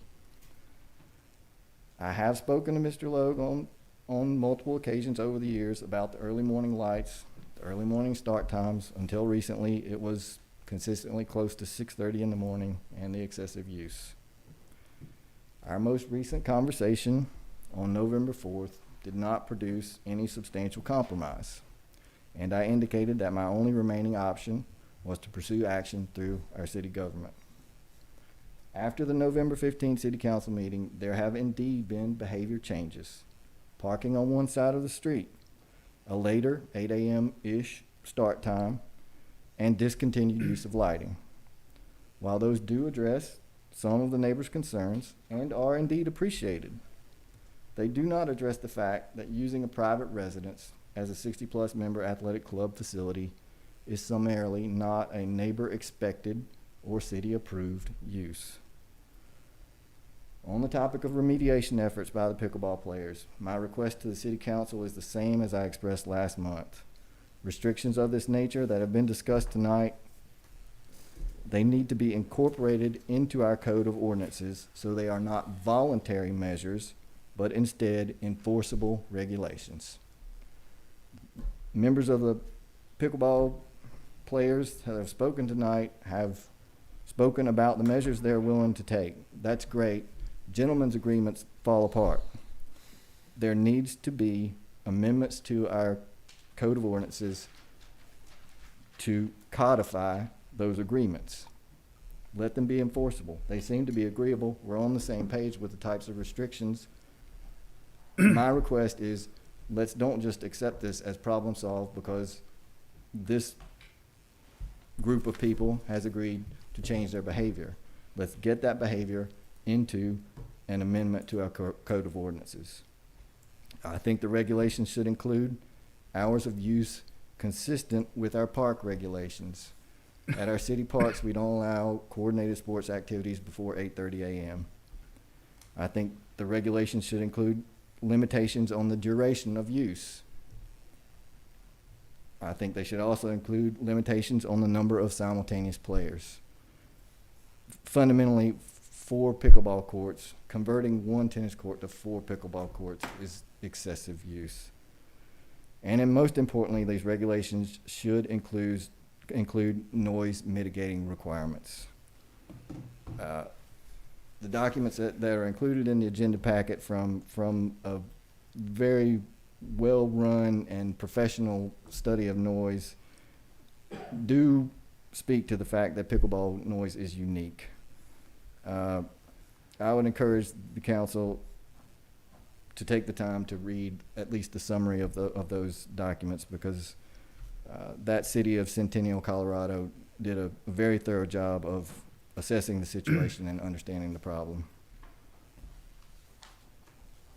With regards to my wife contacting Mr. Logue about cars parked in front of our house, we live at the edge of a hill. Right at the boundary of our property, the hill drops off. My driveway's here, the hill is there. When cars park in front of our house, we cannot see cars popping over the hill. She's nearly been hit 3 times in the past week by people popping over the hill because cars are parked and block her view.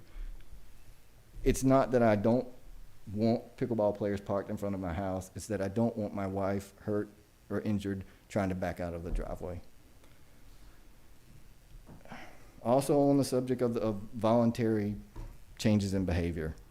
While it's easy to adhere to an 8 a.m. start time in the winter with early morning light, what happens when it gets hot or when the spring forward time change occurs? Will early morning play resume? Will lights be used again at the facility?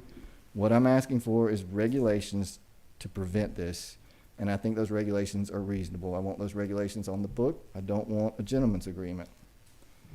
Lastly, the topic of community has been raised quite a lot and was raised a lot in the emails in the agenda packet from pickleball players. Like most people, I appreciate camaraderie and a sense of community involvement and support. What I think has been lost is the fact that this pickleball community, through excessive use of a private residence, has built their community at the expense of the Rollingwood community. Let's restore a balance with a sensible and enforceable regulation in our code of ordinances. Thank you. Thank you, Mr. Harris. Any questions for Mr. Harris? Okay. Thank you for being here. Desiree, anyone else signed up to testify?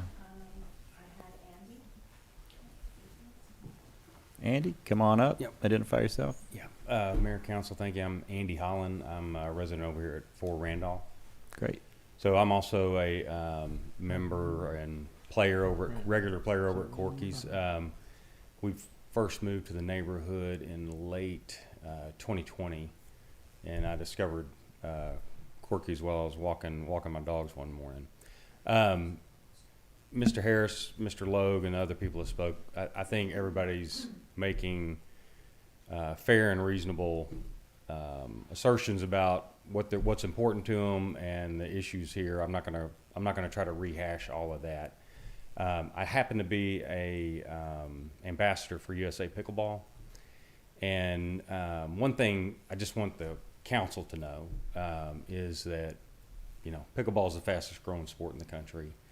You got folks Johnny's age, 87, out there playing with people in their 20s. You got Republicans playing with Democrats. You got people of every ethnicity you can think of and all the genders, and it's a pretty phenomenal. We're calling it a sport, but it's an activity really, and it's an activity that brings people together in a way that cuts across age and all the isms that divide us. And what Corky's doing is allowing people to come together in a way that does cut through all of that. And so I would strongly advise or request that the council consider, given what this activity does for a sense of community, and given that you can put 4 courts on 1 tennis court, I would strongly ask you to think about what is the city of Rollingwood doing to embrace something that creates such a sense of community among people, and to help foster that. And it's one thing, like I said, Mr. Harris makes some good points, and the council is going to decide whatever's best for a residential situation. We're all going to abide by that. But I think the bigger picture, even outside of Mr. Logue's property, is this is something that's pretty special, and it will not be hard for you to find people that love this and love how it connects them with people from all walks of life. So I just want to put that on the table for you as something to think about. I do understand we've got at the WHAC, we've got now 2 pickleball courts over there. Is that correct? I've seen 2 nets over there. At the swimming pool? Yeah. I don't know. And I understand you're probably not don't have authority over that, but anyway, just have that in your mind somewhere. I know that there's pickleball there, I just don't know how many. Yeah, it's a drop in the bucket compared to what the demand is in the community. Can I ask you a question? Yes. I know the Rollingwood Women's Chat Group has started a pickleball playing subgroup, and they play at pickleball courts that are pretty close, somewhere off of Barton Springs Road. On the top, they're at the top level of a parking garage. That's over by El Arroyo. Okay. Yeah. What I would ask you, we have an Endeavor parking garage that's not full. We have a track called the Delana track that's reserved for sports, owned by the city, and is not used and undeveloped behind those parking lots. What I would ask you, since you know more about this than I do, look around the city, you tell us what we can do, would you? And if you want someone to walk you over by the Delana track, I'm happy to do that. Okay. But I agree. I think it's a terrific sport, everything I've heard about it. And if we have a good place for it, other than in our residential community, we ought to find a way to make that happen. Yeah. Okay.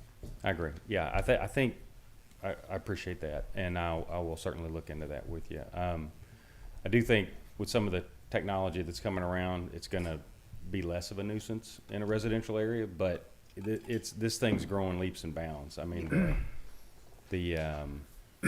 I had the good fortune of being part of Yeti Coolers in the early days, and this looks just like that kind of, hockey stick growth. It's unbelievable. Right. So anyway, thank you for your time.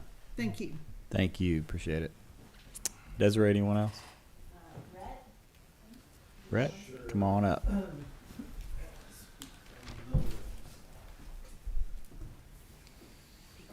Brett Bennett. I live at 4904 Rollingwood Drive.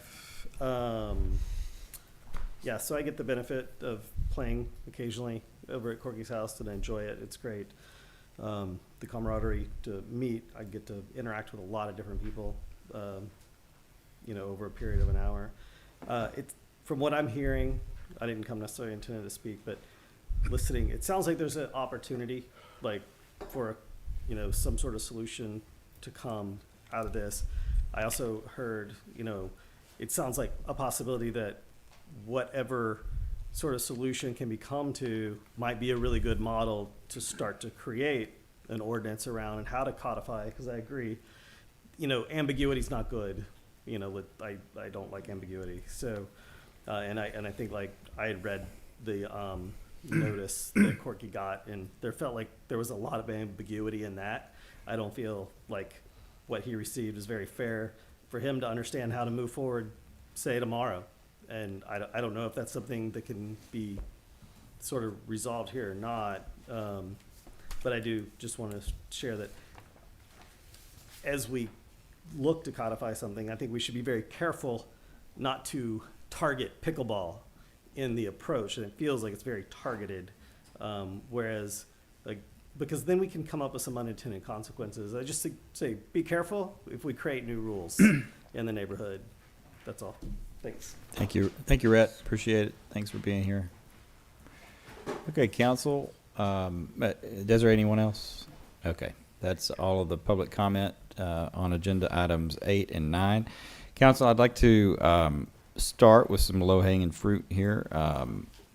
If it is council's will to waive your privilege on the memo that was sent, we're happy to post that to this current agenda for everybody to be able to find. We'll put it in this packet post-mortem so that it's there for everyone. If that's your desire, I just need a motion. So moved. You have a motion by Mr. McDuffie. Is there a second? second. You have a motion by Mr. McDuffie, a second by Ms. Brown. And that is to release the Denton Navarro memo dated December 15 from That is correct. attorney-client privilege. That's correct. And we'll go ahead and post that publicly. All those in favor say aye. Aye. Opposed say no. Being 5 ayes, no nays. We'll get that posted for you guys and for everyone else. That was all the low-hanging fruit I had. So, Well, I'd like to address the issue if nobody else is ready or wants to. but- sure. Well, Can you speak into the mic? yes, thanks. It's hard. Thank you. You know, I'm all for pickleball. I think it's wonderful to hear the stories about your camaraderie and the fun everybody's having and the health benefits, the social benefits. It's great. But it's kind of seems to me like it's being presented like this is the only place that you can play pickleball. And that's just not the case. You know, you can go buy a lot in Cuernavaca for $400,000 and they don't have ordinances over there. It's outside any city limits. I've got a lot for sale over there if you want. and you can build pickleball courts on it. You're gonna do that to you. Maybe not that lot because it's next door to my daughter. But my point is that this isn't the only place you can play pickleball. And I'm all for building pickleball courts somewhere that's appropriate. You know, if the group gets together and somebody wants to build pickleball courts, let's do it somewhere appropriate. But having it be, you know, adjacent to the property line of a neighbor's house just doesn't seem right to me. And having 16 players at a time next door to somebody else's house just doesn't seem right to me. And so, you know, I understand that if there was one pickleball court there and some people were just friends and family were playing and not in an organized activity, and you had noise mitigation, I could see that being fine as long as, you know, but when you have it is truly, the scale of it impresses me as being inappropriate for a neighborhood where it is on the property line. And so I think if there's another place to play pickleball, and I also Googled where you can play pickleball, and there within 5 miles, I saw a dozen places that you can play pickleball. So I would say I'm happy to see everyone enjoy pickleball, but just don't do it next door to the, you know, on the property line. But how we fix that in terms of our ordinances, I do think we're going to need to address it. And I do think you guys deserve clarity, Corky, on the rules. And I appreciate all the efforts that have been made to try to resolve the issues. And if it could be completely resolved where Mr. Harris comes back and tells us I'm satisfied and there's not a problem anymore, then I don't think it's, you know, I wouldn't feel like we'd have a problem to fix. But I think he's got legitimate concerns. The notice of violation that you got, you heard all the discussion about it. It's not a citation, so you're not going to get arrested or even you're not even charged with anything at this point. I think it's just to put people on notice that there's an issue here that we're going to try to resolve voluntarily. But I think it just needs to be that there needs to be another place for the pickleball the pickleball club, whatever we want to call it. I think it's a club, right? Is that fair to call it? What would we call it? Okay, so the 40-odd people who are all friends that enjoy playing pickleball with each other should find another place to play, is my feeling about it, because it does have a strong impact on the neighborhood that isn't fair to the neighbors. That's how I see it going forward, and how we solve it. You know, we'll have to talk about and try to come up with ordinances that fit it. But that's just where I see it going. If that view is the majority view, that's where I see it going. But anyway, that's my thoughts on it. I'm happy to hear anything else anyone has to say after y'all hear from us, if you want to give us any feedback on it. But that's up to the mayor. He's running the meeting. Policy's up to you guys. I'm just herding the cats, but I'll do my best. Is there other comment or discussion, generally speaking? And then I'd like to open the floor for any motions to include postponement, however you want to do it. But any other comments that anyone would like to get out before I entertain motions? I'm not hearing any. Go ahead. Just a quick question. Our current ordinance mandates that sport courts, used to say tennis courts, swimming pools, all of that could not be built in the setback, right? Correct. So, but the setback is 10 feet on the side, Well, it's 20 feet on the back, it's right? 25 total, divided no less than 10 on one side. So it could be 12 and a half, 12 and a half. Right. But it's 20 feet from the back, Right. 10 feet from the side. Is the current court all the way to the property line? I don't know. That was firmly before my time. Or I is believe it- it was built when I was If 4. you go to the Google pictures that are in Mr. Harris's presentation, which I asked to be attached, let me see how we've titled it. It's gonna be attachments from the November 2023 council meeting under agenda item A. If you click on that, there is and go to page 8, you'll see an overhead view. Yeah, I looked at this yesterday and I didn't think about it. So it looks like that's more than, the playing surface itself looks like it's more than 10 feet from the property line. My understanding is that the fence around the court on the east side, which is at the bottom of the picture next to Mr. Harris, or toward the bottom. Is this right on the property line? Yeah, the short side to the east is on the property line, and the fence on the south, which backs up to Pleasant Drive, is on the property line. But Yeah. I stand corrected, Corky, if you know differently. No, that's correct. That was the way the ordinance was way back in 1989. Okay. I got a permit to build. A tennis court. Right.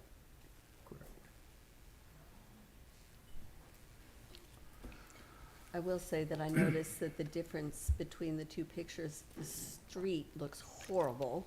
Yeah, I noticed that too. On the 2020 We're gonna fix all that. The 2022 picture. I'd love to get to that. Yes, me too.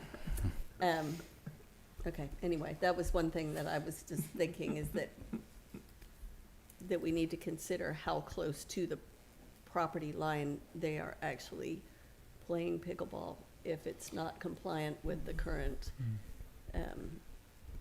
code. Well, it would be a grandfathered. Pickleball's new. Well, but the court was, It's the court itself was permitted, so. Okay, you're not, hold on. It's been restriped for different use. So, that's what I'm saying. It's been modified If since you- it We was. can look into that. If you look So at anyway. page 9, you'll see it's been restriped for pickleball, and the courts run north and south. And so the court closest to the Harris property is probably between the setback and the lot line. Yeah.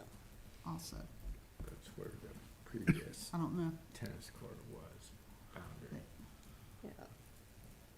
And one interesting thing I saw in one of the ordinances I looked at was that there's a requirement that any sport court be closer to the homeowner's house than to the neighbor's house. So, that funny. would help solve some of the problems as well.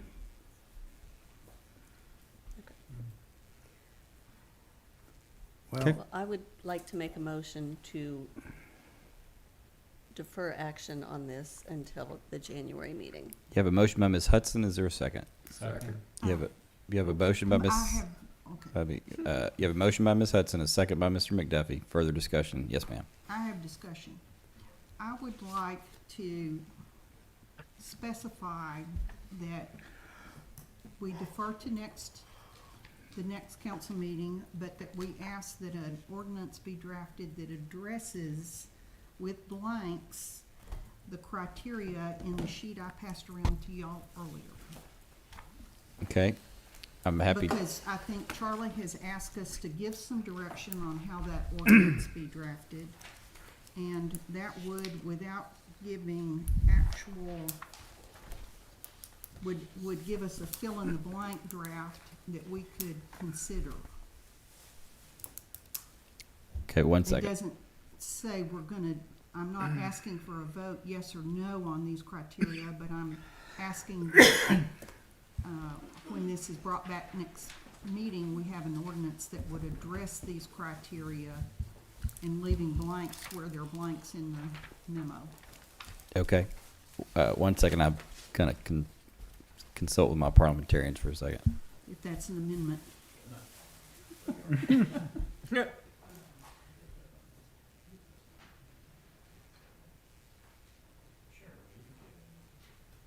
Okay, then we'll dispose of this motion on the postponement, and then I'll recognize you for that secondary motion afterward. Sure. Okay, all those in favor to postpone, per Ms. Hudson's, motion, say aye. Aye. Opposed, say no. Being 5 ayes, no nays, motion carries. And now, Ms. Brown, you can make your motion. Mr. Mayor, I would like to move that we ask our city attorney to bring back a draft ordinance at the next council meeting that would address the criteria, leaving blanks for the council's action, address the criteria in the memo I distributed earlier in this meeting, including setbacks, the number of courts per lot, define acceptable hours of play, define a measure of acceptable noise levels at what distance from or at the adjacent property line, beyond which noise mitigation would be required, that it specifies, the current ordinance does, that there be no outdoor lighting, and to define the visual screening from adjacent lots. What I've seen on the Hold it. last, Is that your motion before That we is my start? motion. Okay, you have a motion, council. Is there a second? Second. You have a motion by Ms. Brown, a second by Ms. Hudson. Now you can explain the nuances of the motion. on the last item, visual screening from adjacent lots, our current code has some requirements for visual screening buffers between residential and commercial properties, and so it's something like a vegetative screen of a density of X within, so many feet. So I think we can get a model for a provision with blanks in it for that. And just wanted to give an example of what I meant there. Perfect. Thank you for that. We will do our best to bring you something that's in that ballpark for your consideration and probably Mis- for your work. Yes, ma'am. Mr. Mayor, I would like not something specific. I would like the draft to include these listed criteria. I don't want it to be, you know, if Charlie wants to add more, that would be great. If he wants to have a comment that he doesn't think this is, No, something it will- he it'll can have- recommend, but I do want to be clear what this ordinance will look like. It and will what have. it will include. It will have everything in your motion that you just said, but I have yet to see anything that's come here that y'all haven't wanted to do something to. So I just meant that it would be in that, it will be as close to that as we can get it.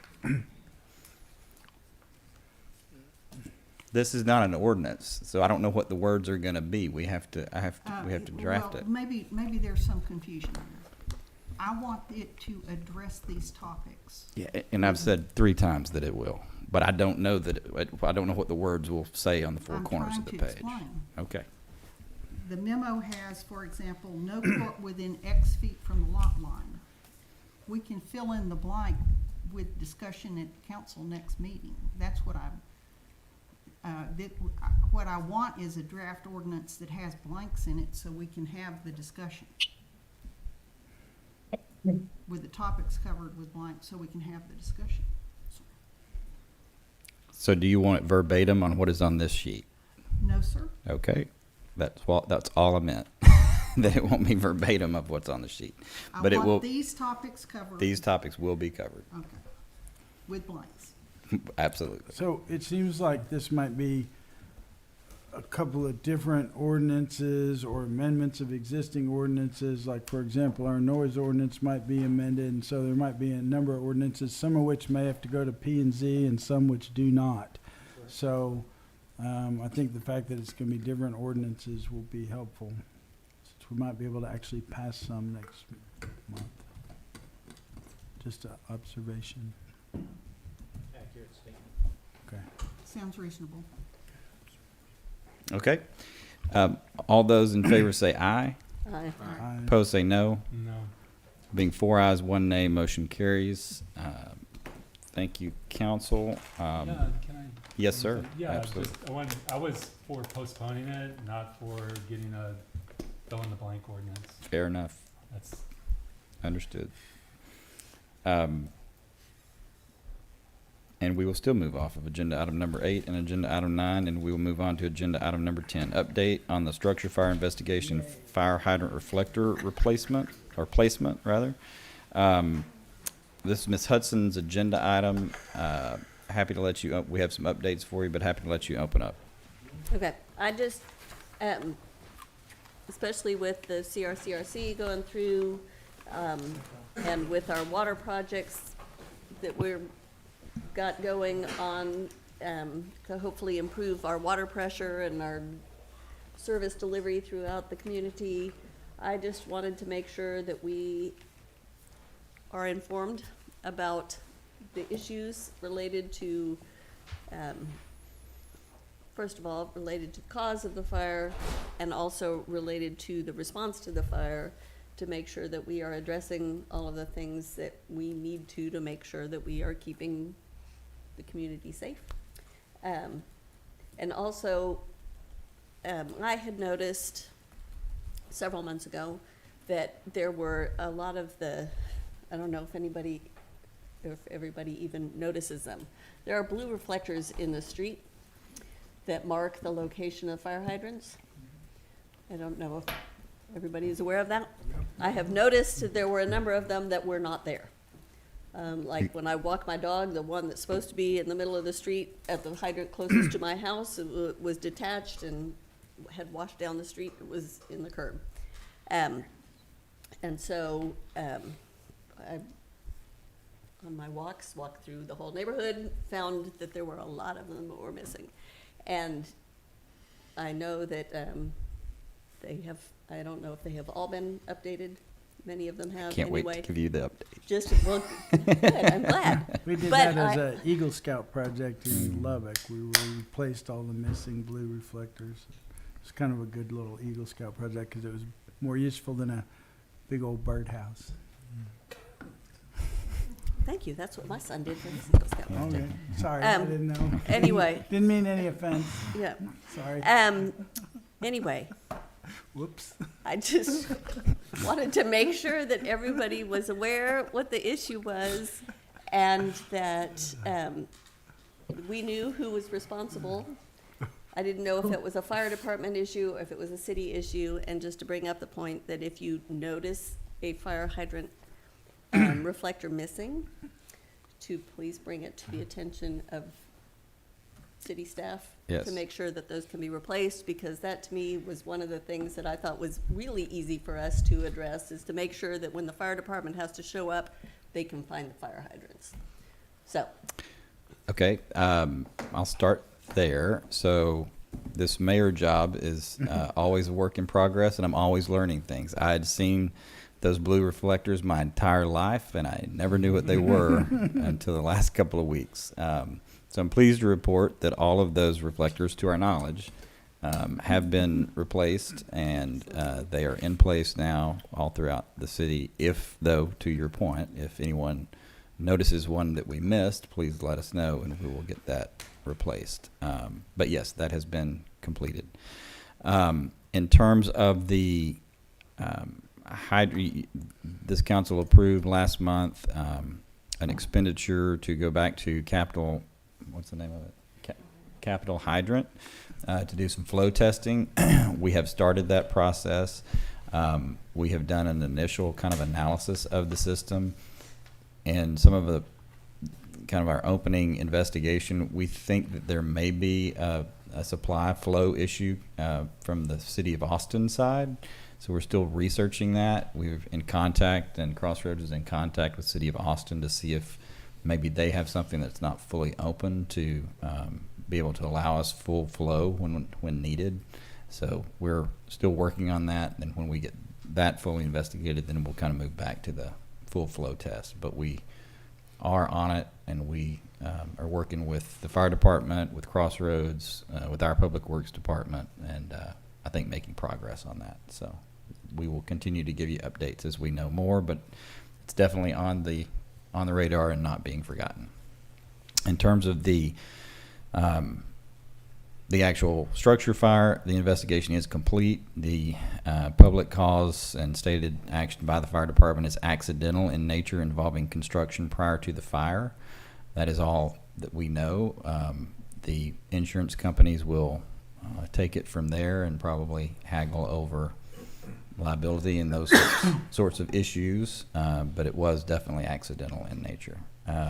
The contractor's in touch with the neighbors, I believe. Mm-hmm. We've been informed that they are in constant communication, and that demo has started of that area. So that's your update.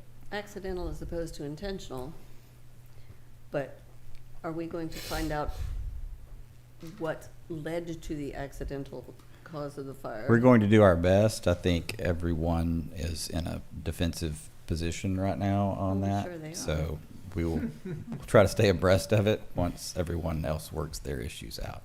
Okay. So. Just seems like that would be useful to know, to make sure that we are enforcing any code issues or work practices, OSHA violations, whatever contributed to the Understood. to the problem. So, We'll stay on it. all right, thank you. Yes, ma'am. Did I forget anything? Nope. Okay. That's everything. With that, we'll move off of item number 10 onto item number 11. Appointments of members of the City Council and the mayor to serve as the council liaisons for police and courts, utility commission, streets and roadways, parks commission, personnel, budget, planning and zoning commission, board of adjustment, and the Rolling Wood Community Development Corporation. Council, as you recall, we had a discussion about this last year. When I was on many years ago, I know it was sort of the practice for the mayor to sort of put. I sort of think that I remember when I was on council, at least in the early years. I'm not sure that the mayor didn't just appoint these positions, but as I talked about with you last year, these boards and commissions are really an extension of your policymaking body of the legislative branch. So and if you read the plain language of the code, they're your appointments to make. Therefore, they are your extensions of your policymaking body. So I'm hesitant to give you anything other than what you have because they're your appointments to make. I will remind you of what the liaison mix is currently, and then turn it over to you to make whatever council liaison appointments to these boards and commissions that you would like to make. Right now, currently, the 9 liaisons consist of police and courts. That's Councilwoman Brown. The other is the Utility Commission is Councilman Phil McDuffie. The Streets and Roadways liaison is Sarah Hudson. The Park Commission liaisons are Alec Robinson and Kevin Glasheen. The Personnel liaison is Sarah Hudson. The Budget liaison is Gavin Massengill. The Planning and Zoning Commission is Brooke Brown. The Board of Adjustment liaison is liaisons are Sarah Hudson and Brooke Brown. And the Rollingwood Community Development Corporation liaisons are Kevin Glasheen and Phil McDuffie. Again, they're your appointments to make. I would respectfully ask you to once again make me the budget liaison on your behalf, if you are so mind to. But other than that, anybody wants to take that No, one from well, me. it's no one Yeah, wants so- to strip that away from you. well, and this mayor feels the same way about your appointments. So, with that, council, I'll let you make your appointments as you see fit. Well, I didn't even remember that I was the liaison for streets and roadways. It's because they've gone so smoothly, roads. And in fairness, that's an anomaly because we don't have a streets and roadways commission. It's Right. just when you and I have something to talk about with roads. So technically, you're a liaison to us. So That's gonna be a busy appointment though, this coming year. It is. it will be. We will have some streets and roadways And you took care of updates. the blue reflectors already. Yeah, that's true. You were Johnny on the spot on the reflectors. So That's true. Oh, Good job. and the photo of Hatman. Well, yeah, but that's embarrassing because it's like, look how bad this looks. And but it's like, as a well, good maybe roadway then liaison I would do, right? Yes. Maybe I should have done something. Anyway, Anyway, does anybody want to change what they're currently assigned? I don't mind my assignment, it's just that I can't make those, I can never make any meetings. I don't know how important it is to make meetings, but I can't make those anymore during the day. Is there one that you would rather be on? No. Pickleball? Yeah. No. We'll see how it shakes out and see where things are. I can stay on parks.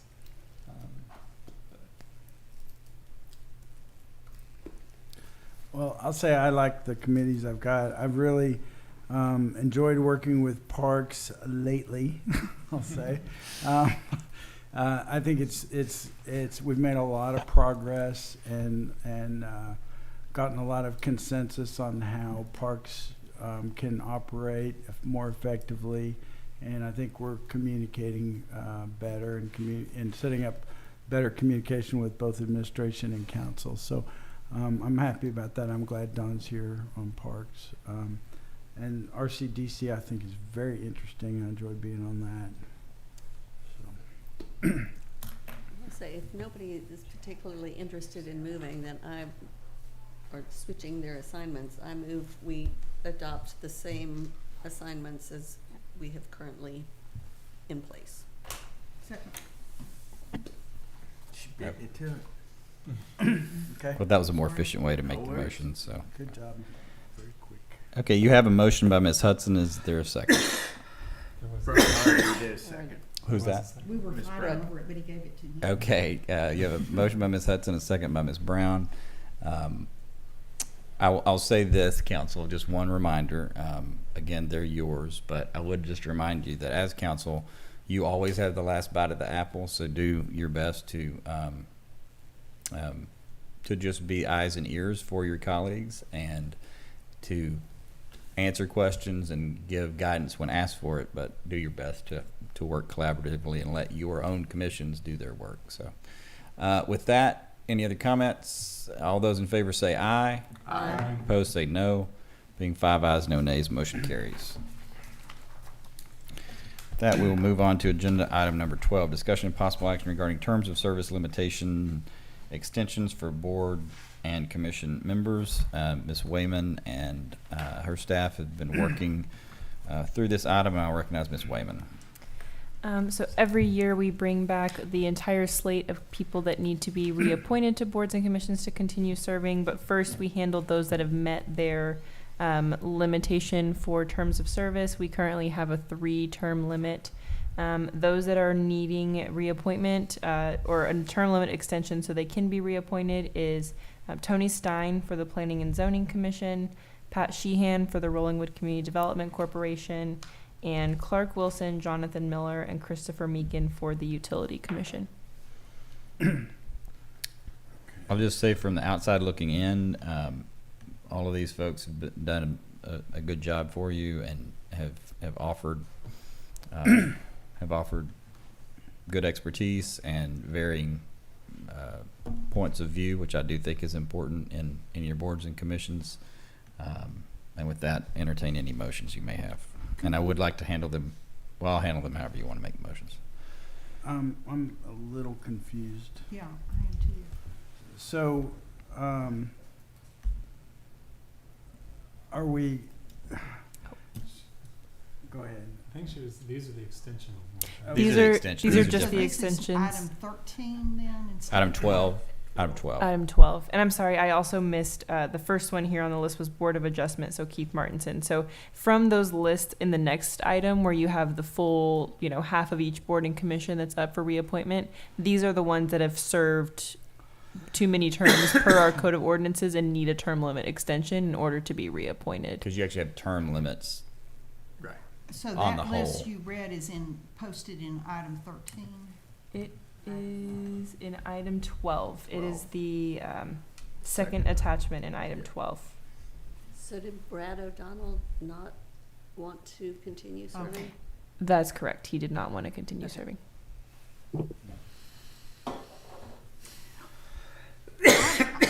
Sorry. I have a kind of a policy question here. Yes, ma'am. Does it make sense to address those requesting term of service extensions before we address generally reappointments? I don't know, for example, let's say any one of these, are there people who've been waiting in, I don't know who is, if we have applicants for any of these positions, it's sort of like we're giving those with the longest serving time a step up over reappointment by extending their term before we actually consider. I understand what you're saying, and I think it'd be a good idea to go to appointing the people who are up for, whose terms are expiring, and then we can clean up that we've agreed to extend their terms if we appoint them. Does that make sense? Yes, do it in the opposite The opposite direction. order. I think that would be a good approach. Oh, I see what you're saying. Appoint, but appoint And then, conditionally. and then If they're decide to extend them. reappointed, then we automatically extend their term. Yes, if we vote to reappoint them, they're automatically extended. We can do it that way. And then we can move on to this list. What do you think? Desiree has something. I think I would suggest doing it as it's laid out in the agenda, because this is just not appointing them. This is giving them, they have the option to continue serving. Whereas when you go to appointing, you cannot appoint someone who has finished their term, like they've had their term limit. So you can't appoint someone who is not available to.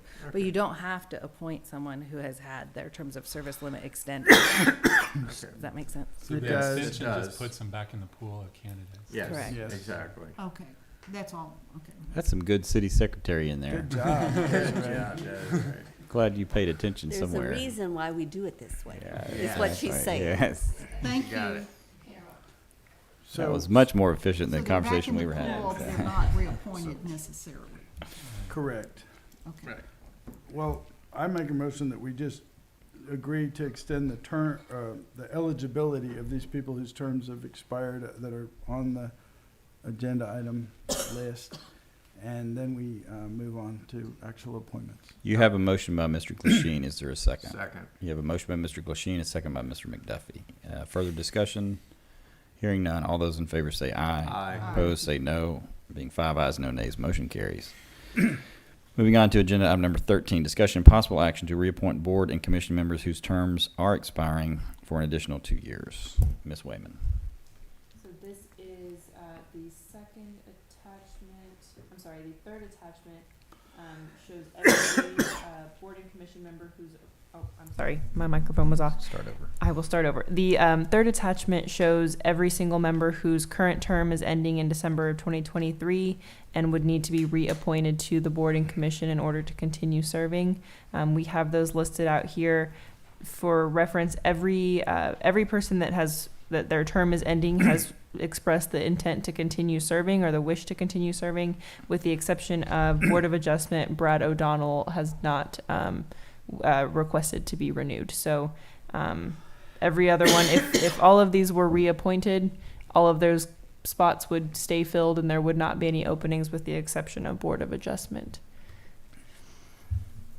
Okay, well, And before you start any deliberations, we've also had this discussion. There's 2 schools of thought. One school of thought is that your boards and commissions should be reflective of your own policy perspectives.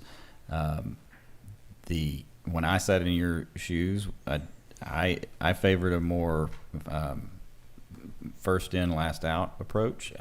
So kind of allowing everyone to serve if they so desired, and letting people kind of circulate in the community through the boards and commissions as they stepped up and volunteered. But you can do it however you wish, and with that, we will leave it to you to make your appointments. well, I'd suggest that we take these boards one at a time. And so I'm not that familiar with the Board of Adjustment. I'm more familiar with the Park Commission and RCDC. But so if anybody wants to make a motion on the Board of Adjustment. And technically, the Board of Adjustment is my slate. Oh, I'm sorry. And I don't. To be clear, I don't make the appointment. I recommend applicants to you to make the appointment, and then if that appointment fails, then I make a new one. And I'm not prepared to do that tonight. So okay. But we are going to consider this list tonight. If you so wish. And what your, I guess I missed if you were telling us something. I was not. Okay. I wasn't trying to. Okay. Wait, I missed that too. He's not gonna. Can we address the anybody? Board of Adjustment He's tonight? not addressing anyone tonight. If we don't appoint everybody back, there'll be a vacancy, and he'll suggest an appointment to that vacancy next time. Right. He's not ready tonight. That's how I took it. That yes. In terms of Board of Adjustment, I've got nothing for you on Board of Adjustment, so there's nothing to appoint or not appoint. But we don't have to appoint this whole list, but we should talk about it and see if somebody wants to make a motion on it. Well, we'll have a vacancy for Brad O'Donnell. And the question would then be so you're not ready to recommend? Yeah, and I just learned about Brad today, so I hadn't given it any thoughts. The dirty secret there. So we're passing over Board of Adjustment because we. No, we're going to talk about it, and somebody's going to make. I thought we needed the mayor's recommendation. No, Yeah. not for this list. It's right here. Well, no. That's On the all- Board of that- Adjustment. We need his recommendation to fill a spot, but we do not have a recommendation on who to fill that spot with right now. Thank you. That's not on the agenda today, but reappointing these 4 members to the Board of Adjustment is on the agenda right now. I know there could be. Well, there's. Actually, let me jump in. I don't know why Board of Adjustment's on here because, well, had I gotten my stuff together, then I could have probably given you some. But I would say just skip Board of Adjustment tonight because you can't appoint anyone that I don't. Well, this item, nominate. Mayor, is not for appointing anyone new. This is just for reappointing the members whose terms are expiring in December. Fair enough. So they've already gone through that process. So this is just a reappointment. I Right. stand corrected. Thank you. And you can appoint next meeting if you so choose. Yeah, there you go. Well, we haven't reappointed them. I thought that was, I know, and she just Right. clarified that she and Mr. Glasheen were correct, so. they're just eligible for reappointment. Right, you would Right. need to reappoint these members tonight to have a board and commission in January. Or board of adjustment commission in January. Otherwise, their terms expire in December, these 4 members. And then there's the vacancy. Right. So. Right, Right. so the vacancy will be open still at the next meeting. And that's up to the mayor to appoint someone for that with council's approval. Okay. If y'all The would way I like to come understand it. back to Board of Adjustment and go on to Park Commission, I can make a motion on that, but There you Well, go. I can speak to Board of Adjustment, but I think we've got a problem any way we go, because unless we are just willing to reappoint all of the current, and we still are gonna, You only need to reappoint the ones who, excuse me, you only need to reappoint the members whose are expiring in December of 2023. I know that, Those but top that's 4. all of the members, No, it's not. Well, one, with one exception. correct. We have, There, have well, alternates. there are alternates There too. are Right. alternates, And you yes. don't- There are currently 2 vacancies in the alternates though, so I believe there are only 2 active alternates right now. Well, if you would like for me to speak to it. Sure.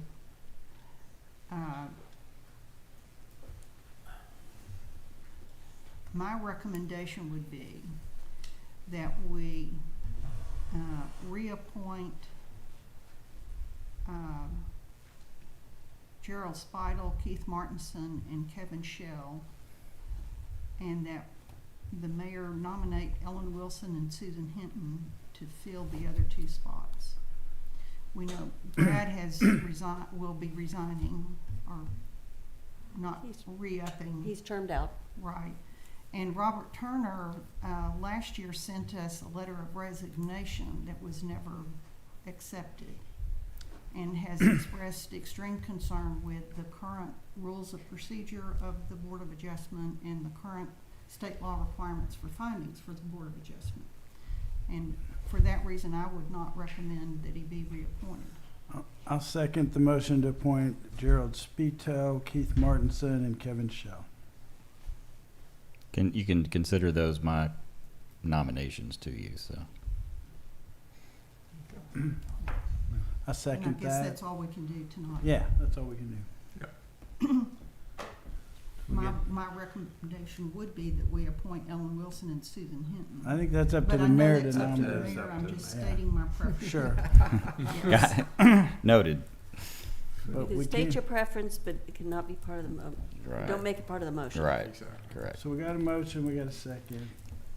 Yeah, my motion by, who was the motion by? It was by Ms. Brooke Brown Brown, to and appoint Gerald Spito, Keith Martin, Spitel. Spito, thank you, sorry, Keith Martinson and Kevin Shell. And you have a second And by, I seconded and you that. have a second by Mr. Glasheen. Further discussion? Hearing none, all those in favor say aye. Aye. Opposed say no. Being 5 ayes, no nays, motion carries. All right, thank you, council. Sorry for the confusion. And if I may, on Park Commission, I'd like to nominate, or I'd like to make a motion to reappoint Melissa Morrow, Don Hudson, and Lori Mills. You have a, Okay, let me get to parks. Okay. Again, My motion is to reappoint Melissa Morrow, Don Hudson, and Lori Mills to the Park Commission. you have a motion by Mr. Glasheen. Is there a second? Second. You have a motion by Mr. Glasheen, a second by Mr. McDuffie. Council, would you like to discuss? Okay, I feel like we should discuss. that will leave I you, feel like it's necessary. that will leave You you, can make another motion after this one if you Yeah. want, or you can say anything you want to discuss it. so that will leave one vacancy on the Park Commission. True. Further discussion? Further discussion. Okay. All those in favor say aye. Aye. Opposed say no. Or being I abstain. being 4 ayes and 1 abstention, the motion carries. Anything else that you would like to do on Park I'll Commission? make a motion to reappoint Nicole Marisi. You have a motion by Mr. Robinson. Is there a second? You have a motion by Mr. Robinson. Hearing no second, that motion fails, and we will come back to council. Anything else you want to do on Park Commission? Well, we have an applicant, but I don't know if we have to. But it's not, we're not posted for that tonight. Right. So we'll do that next month. So we will check to make sure that applicant is still Well, an we have applicant. applicants. We'll check with all of the applicants to make sure they are still applicants. Yep. Okay, moving on to the Planning and Zoning Commission. You have 1, 2, 3, 4 expiring.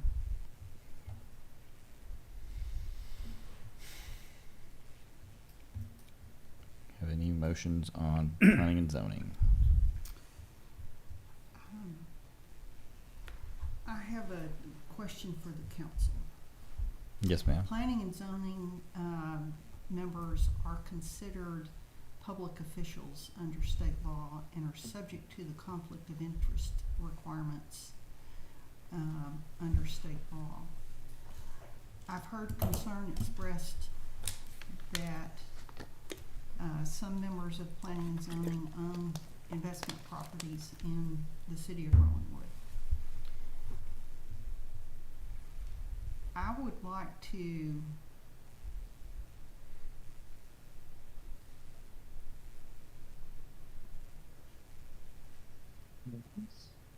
ask that we, how is it that we can determine or ask, can we ask that planning and zoning commission members address the conflict of interest issues? Like disclose ownership and Disclose investment ownership property, of any non-residential, non-lived-in property, non-homestead. non-homestead property. To be clear, though, that's not in and of itself a conflict. But it still might be a political consideration for appointing them. It may be a political consideration, but it's not a conflict. Agreed. Depending on a lot of. Depending Not a on- conflict in the sense that they can serve on the commission. Right. They just might be prevented from voting on issues where they do have a conflict of interest. Sure.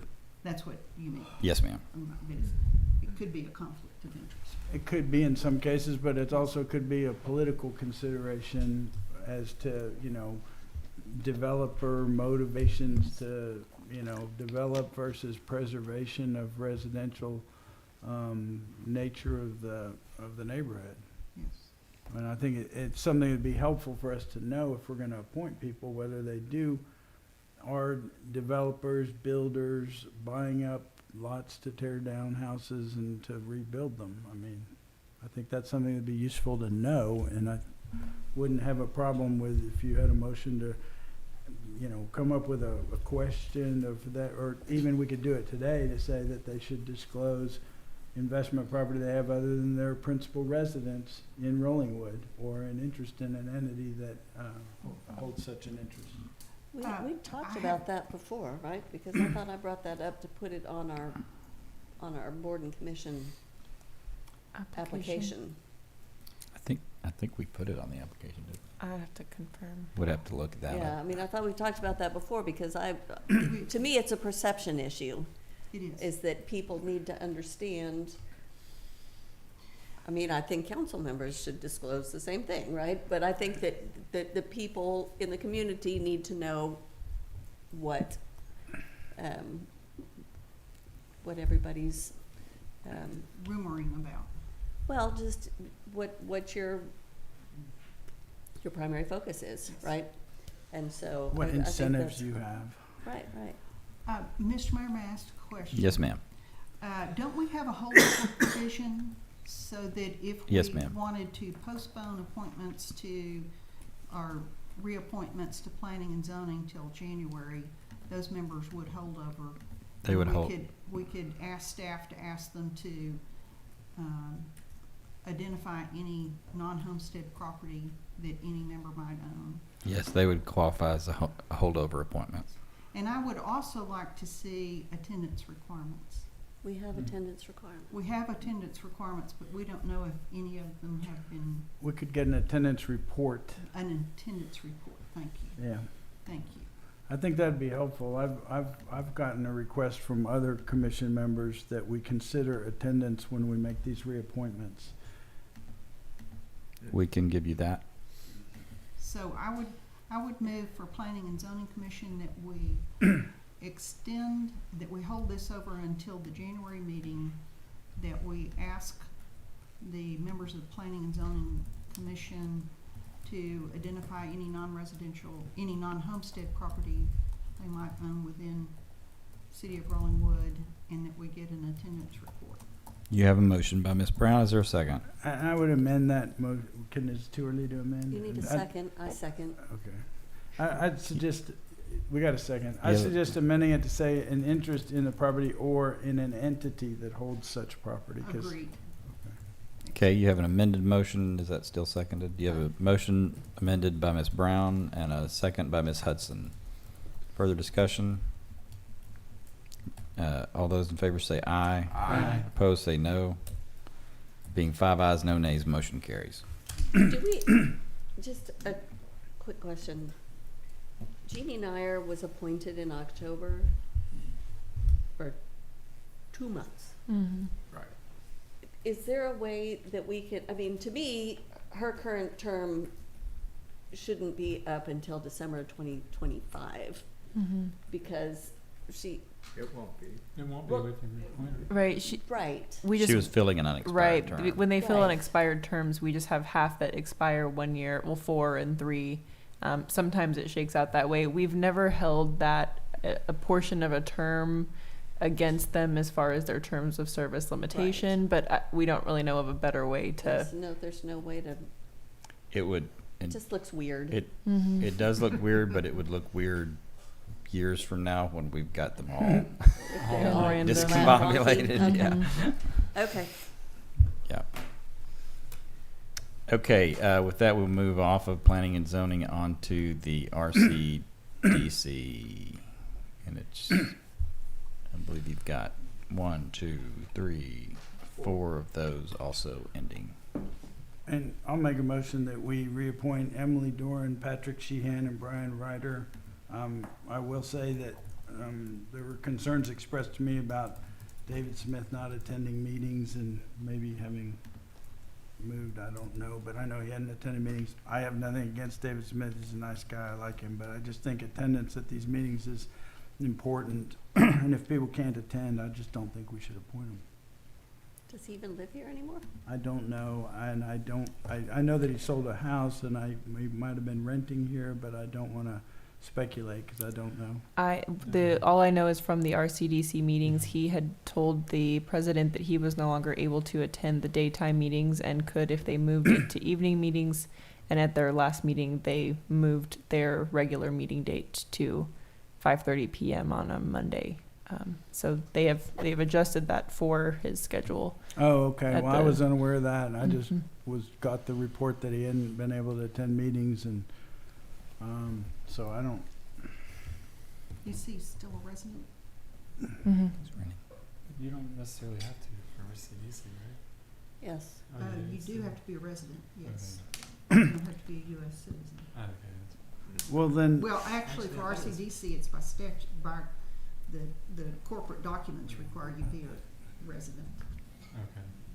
voting resident, voting resident. Okay.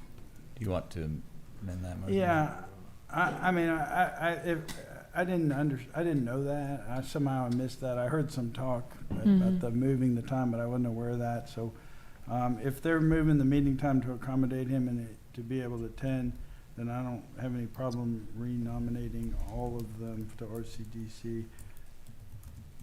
You have a motion. Is there a second? Second. You have a motion by Mr. Glasheen, a second by Mr. McDuffie. Discussion? Hearing none. All those in favor say aye. Aye. Opposed say no. Being 5 ayes, no nays, motion carries. Moving on to the Utility Commission, your last of the evening. You have 4 also, 4 terms also ending here. I would move that we reappoint Clark Wilson, Jonathan Miller, Elizabeth Bray, and Christopher Macon. You have a motion. Is there a second? Second. You have a motion by Mr. McDuffie, a second by Mr. Glasheen. Discussion? Hearing none, all those in favor say aye. Aye. Opposed say no. Being 5 ayes, no nays, motion carries. Thank you, council, for those appointments. We will evaluate how the dust settled there and bring back anything for you next month. Okay, moving on off of agenda item number 12, on to agenda item number 13. Discussion and possible action to, oh, I'm sorry, that was 13. This is testament to I'm getting tired. Sorry. Moving off of 13 on to 14. Discussion and possible action on a resolution approving a budget amendment for the Rollingwood Community Development Corporation, Rollingwood, Texas, for the fiscal year beginning October 1, 2023, and ending September 30th, 2024, for future park improvement projects.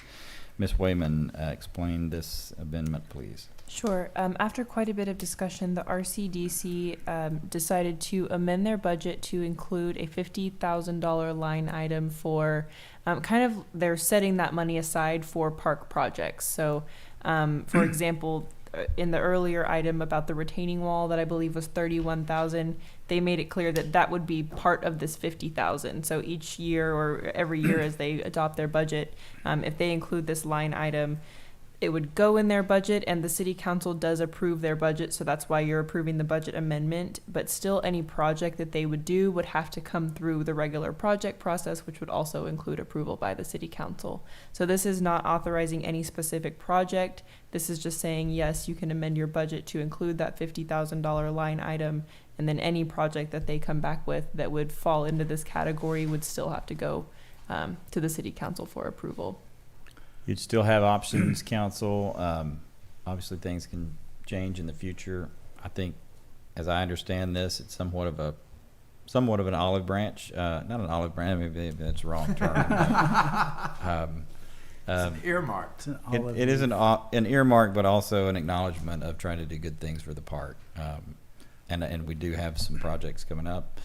I'm not sure what the cost would be, but my guess is that you'll have some dollars left over, or they will have some dollars left over to pick some other quality projects going forward. I'd like to speak to this just briefly. Mr. Glasheen? As briefly as I'm capable of doing. This may not be very brief. But anyway, RCDC's got, I believe, about $560,000 in the bank and brings in about $16,000 a month. They're allowed to spend money on capital improvements in the park and on economic development. I think that the opportunities for economic development to actually spend that money are very limited, and that there are some other economic development tools that are probably more effective that include tax abatements, even setting up TIFs, which are tax increment financing districts, or TIRs, tax instrument financing zones, and other tools that I think are better for economic development. I think there are tremendous needs in the park. I will tell you that I am very encouraged by the work the Park Commission is doing now and the way they're operating and identifying priority projects. And there are a number of things that I think over the next year are projects that we're going to be bringing to council to consider in the budget process as we go into next year. And that's going to probably include trail improvements, I would guess. That I know that our director of Public Works, Izzy Parra, has recently brought to my attention that he sees an opportunity to do some work on the trails, has an idea, is trying to develop a budget for that for Parks Commission to talk about. There's been talk about doing a tree project on the east side of the ball fields, between the ball fields and the parking lot. I'm encouraging Parks to consider putting in a fire lane curb along that parking lot, at least to allow traffic control, so that we don't have an emergency vehicle unable to access the back parking lot or a fire during a swim meet or a baseball tournament, and a number of other things that may come up, and it could be a substantial amount of money. I'm going to be encouraging RCDC later, once those projects come up and they go through Parks Commission and they get into the budget process, to consider spending substantially more of that money on the parks, capital improvement projects, and I'm going to be urging council to support that too. But that's a little early. I'm only saying this now so that 6 months from now, when I come back here and with Parks Commission and we've got projects and we're trying to get it into the budget process for next year, that it won't be a surprise, and that, I want to revisit this RCDC budget. But for now, I don't see a problem with approving it as requested, just knowing that we may be coming back and asking them to change it. Thank you, Mr. Glasheen. Okay, happy to take a motion on this one. Motion to approve. A motion by Mr. Glasheen, is there a second? Second. You have a motion by Mr. Glasheen, and Ms. Brown got you by a hair on the second. good. Further discussion, hearing none. All those in favor say aye. Aye. Opposed say no. Being 5 ayes, no nays, motion carries. Moving on to agenda item number 15, report from staff on the status of legal action to trademark the Rolling Wood logos. This is Ms. Brown's, but I think Ms. Wayman has, Ms. Brown? It's pretty straightforward. I had this on the agenda last month. I wanted it back on the agenda so that we keep our eye on it, and if we need to put some heat under it, we can do that. So I was hoping we'd have new information. I think Ashley's told me we don't have any new information. I think we have updated so- information, but it is not technically new information. Right, so. and maybe not good. I also was able to get a hold of someone at the Secretary of State's office, and I was told our applications, our 3, which have been in since April, are on the desk of an attorney, and they are number 50 in line right now. So I don't know how long an application takes, but it sounds like We maybe know it's somewhere. it's in the future. So, Good to know. yep. That's all I have, Mr. Mayor. Okay, and we'll stay on that for you. Thank you, council. Moving on to agenda item number 16, discussion and possible action on proposed amendments to the city code of ordinances related to the Park Commission. This is Mr. Glasheen's item. Recognize Mr. Glasheen.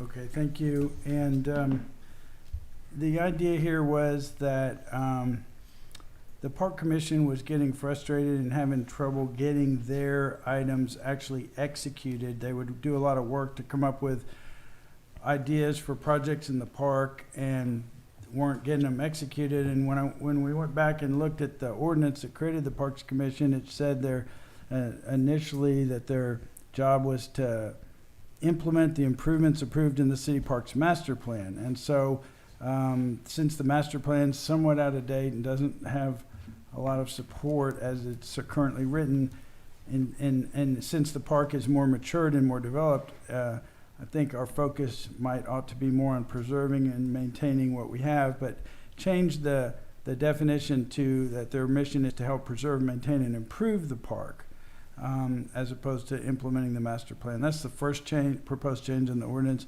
The second one is that we continue to have them make recommendations for to do fundraising efforts, to continue prioritizing improvements and making recommendations to council as to what improvements should be done and in what priority. I think that's an important function of the Park Commission. And make recommendations regarding lease agreements and commercial use of the park, which they continue to do and have done effectively. Then the other change is that it seemed the old ordinance seemed to suggest that they would raise funds and hold funds and do accounting, and we changed that to suggest that I don't see that change on here, but it's on here somewhere. That they review records instead of keeping records of revenue and expenditures, because I think it's better policy that any funds raised or go into the city coffers rather than a suggestion that the Park Commission should keep separate accounts. That makes this more clear. And then the old ordinance said that the Park Commission should make agreements or other maintenance or capital improvement contracts and negotiate them.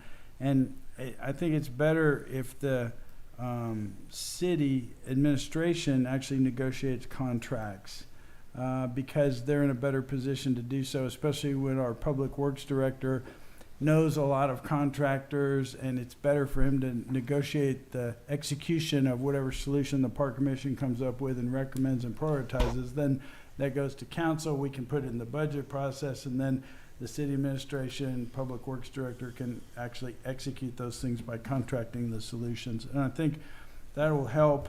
We also separated the idea of capital improvements from maintenance items, and maintenance items should be a list that is furnished regularly to the city.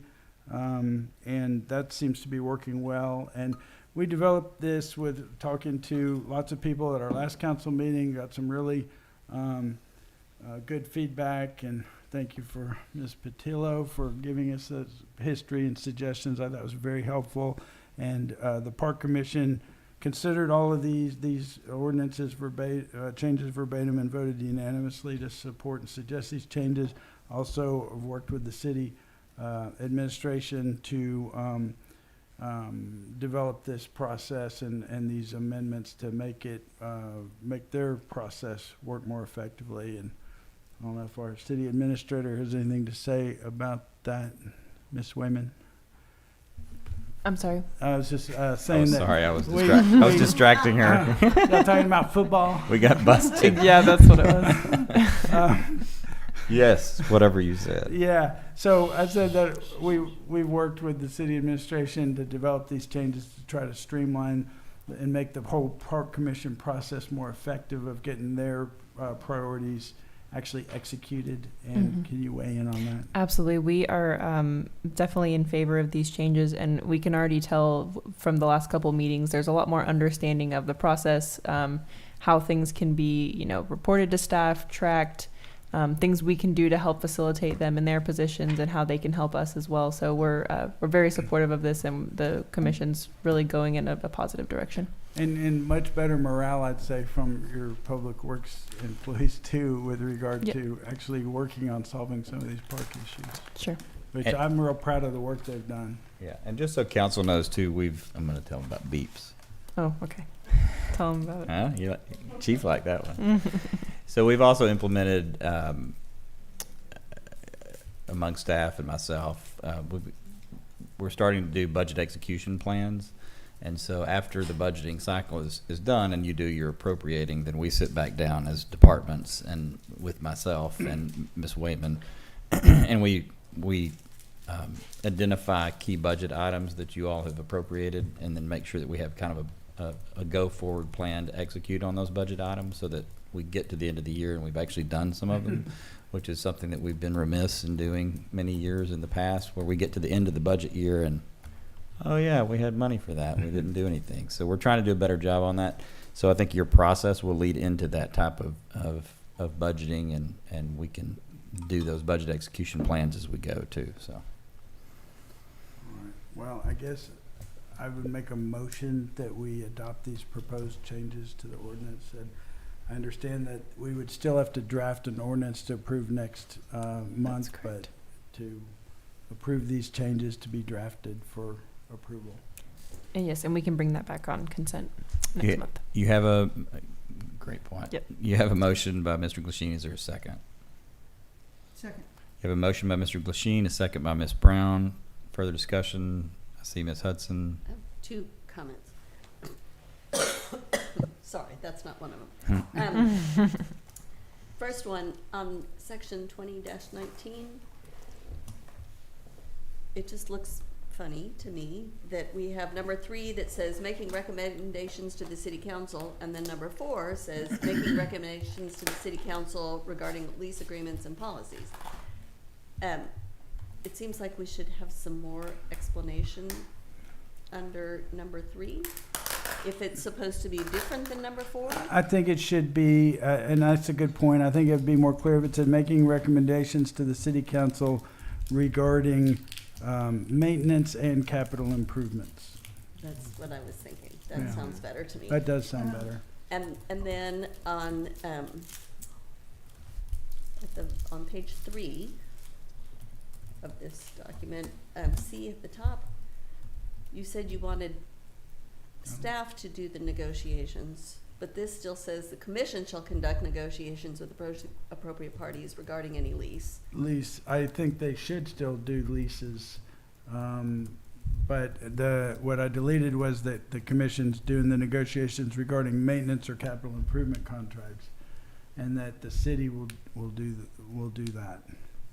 Right, but what I'm saying is that what it says is the commission shall conduct the negotiations, and you just said you wanted the staff to do the Okay, negotiations. what it says is, and I'm not sure if you're saying Right up exactly what here. I am, what it C, says item is, C. the commission shall conduct negotiations with appropriate parties regarding any lease, it should say lease agreements, and then we are deleting or other maintenance or capital improvement contracts to make it clear that the city administration is gonna take that on of negotiating the contracts to execute whatever the park commission recommends and we budget for. Does that make sense? There is a mistake there. It should say regarding any lease agreements, period. And then lease agreements are still approved or not by City council.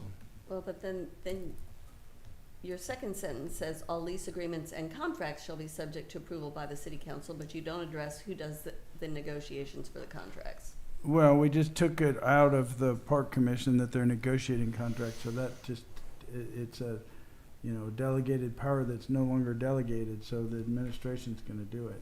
Well, then maybe we don't need to say contracts It in wouldn't, this, it's just. you're right, it should say lease agreements and delete and contracts. You're correct. Right. That's a good suggestion, and it's more clear that way. Okay, I'm gonna back us up a little bit then, if I could get, because I'm gonna have to face Desiree tomorrow. And so if I could get a motion that states your motion as you had it before with the two changes that you would like to see. Mr. Mayor? Yes, ma'am. I have a comment as to one of the changes. Okay. On 2019, on item number 3, making recommendations to the city council, I believe you've said to add regarding maintenance and capital improvements. Yes, ma'am. I would say in other matters relating to park operations. It's a good point. Because we have the butterfly garden, Yes. hoses, other things. You're right. That should say that. Okay, restate it while you still have it in your head. Okay, so section 2019, paragraph 3 should read, making recommendations to the city council regarding maintenance, capital improvements, and other matters regarding Park operations. And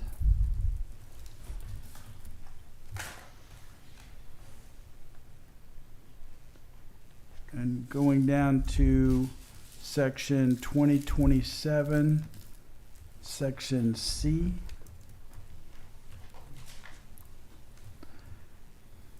It should read, the commission shall conduct negotiations with appropriate parties regarding any lease agreements, period. All lease agreements shall be subject to approval by the city council, period. okay, we have that, and then to draft it all in ordinance form and bring it back for the council. Is that correct? Correct. Okay, you now have a new revised motion. Is there a second?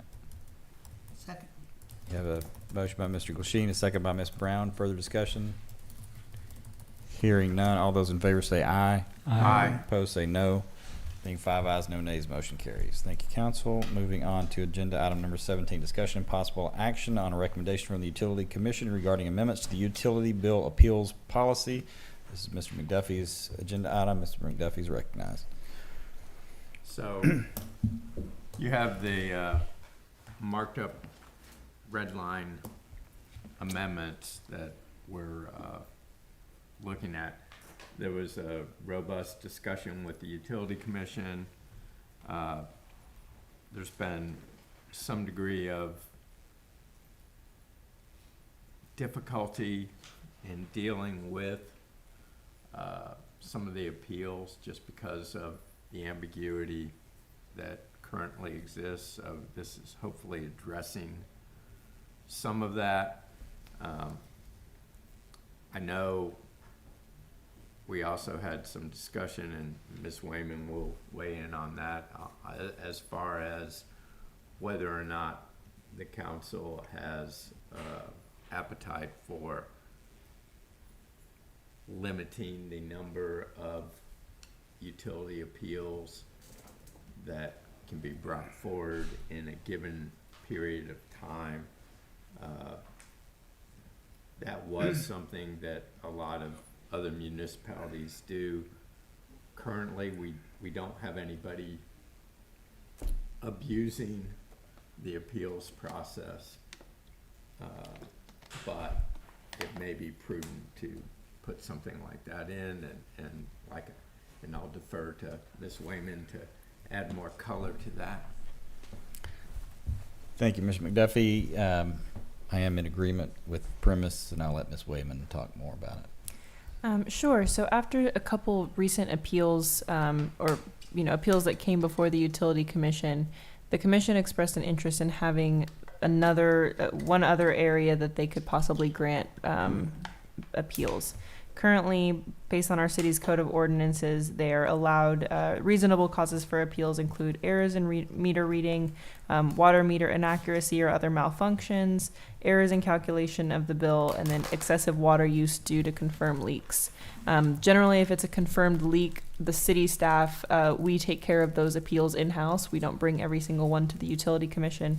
But when there is not a confirmed leak, there is no proof that a leak had and was fixed, they often come to the Utility Commission, and they did express interest in having another category where they would have some discretion to grant appeals when there was high unexplained water use.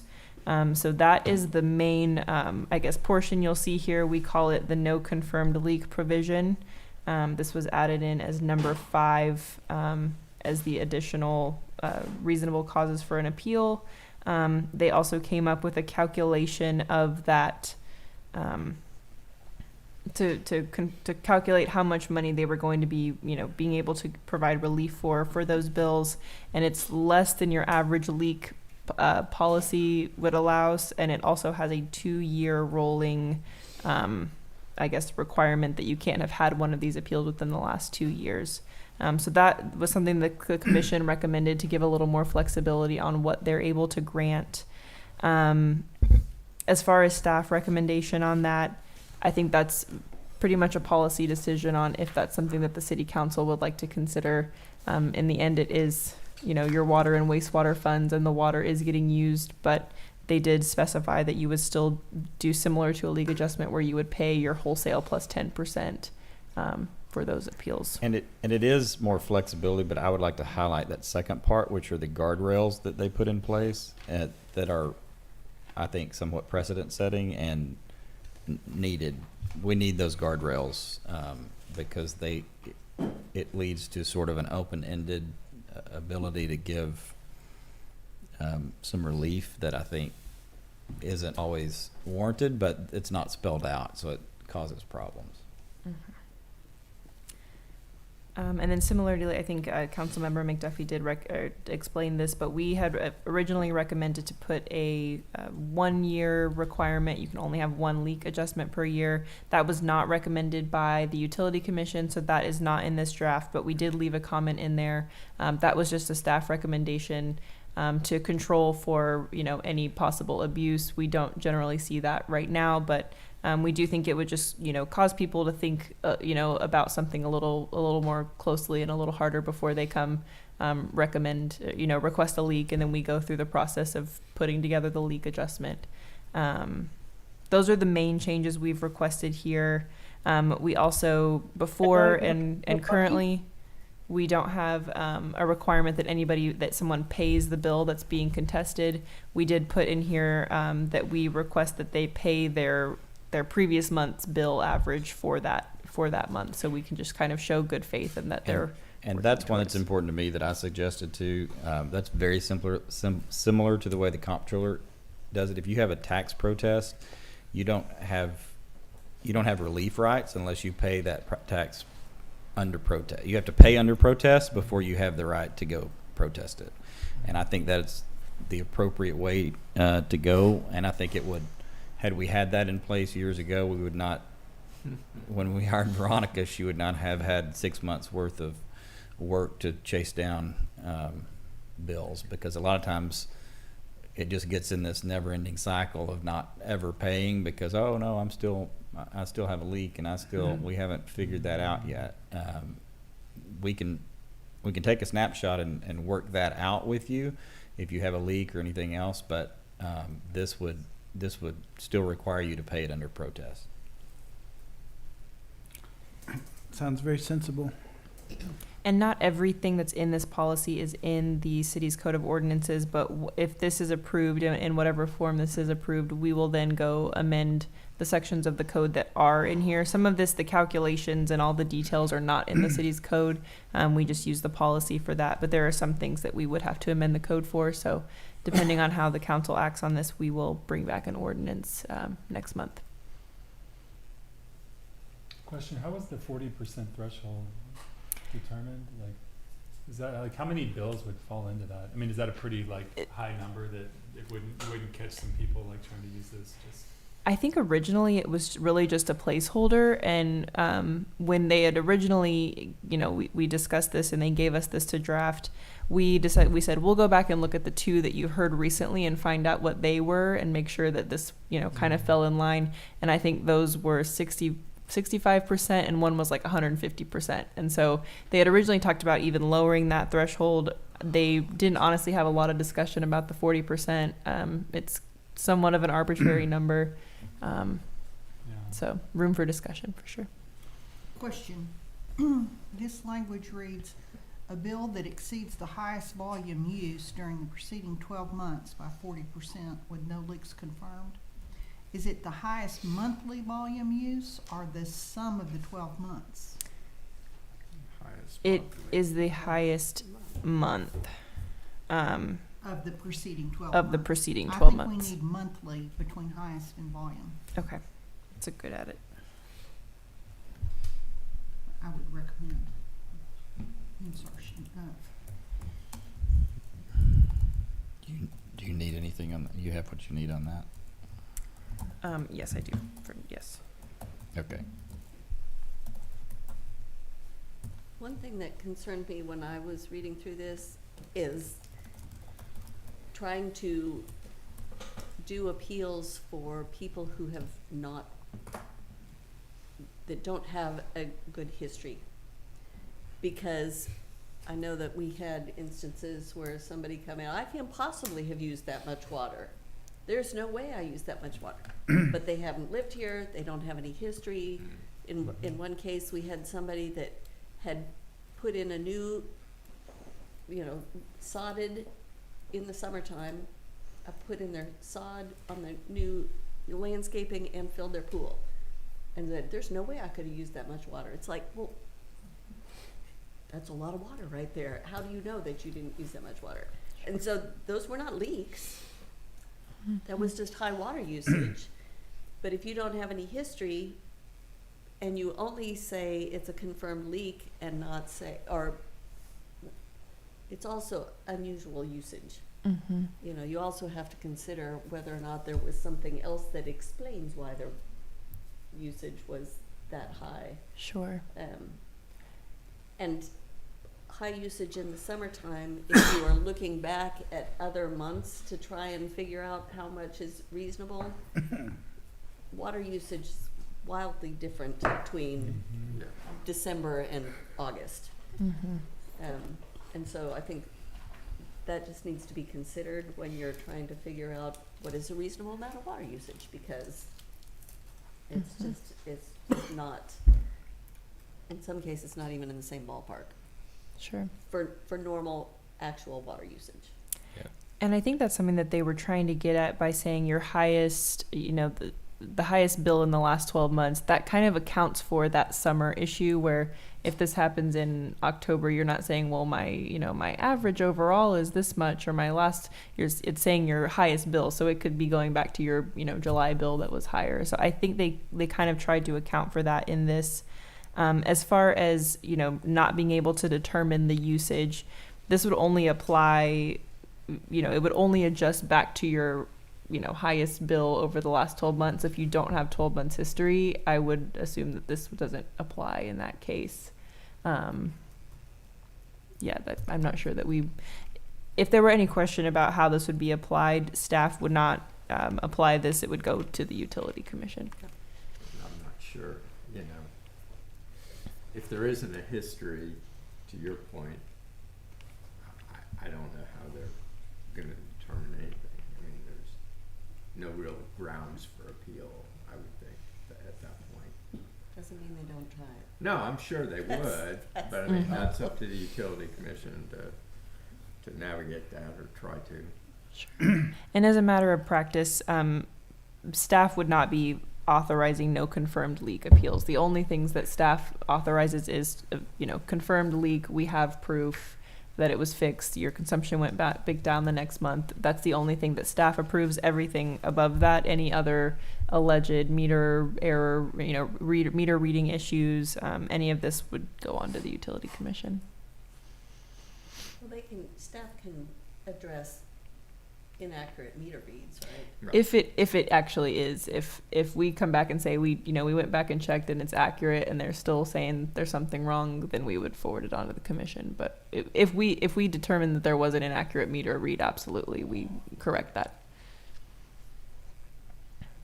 It's definitely, I think, a step in the right direction, and by no means, we may not be done bringing you suggestions, but I think it will get us closer to solving some of our day-to-day problems. So. One last comment. Once we have e-meters in, hopefully a lot of this is Good point. moot. Absolutely. Yeah. That's gonna help a lot. Okay, what is your preference, council?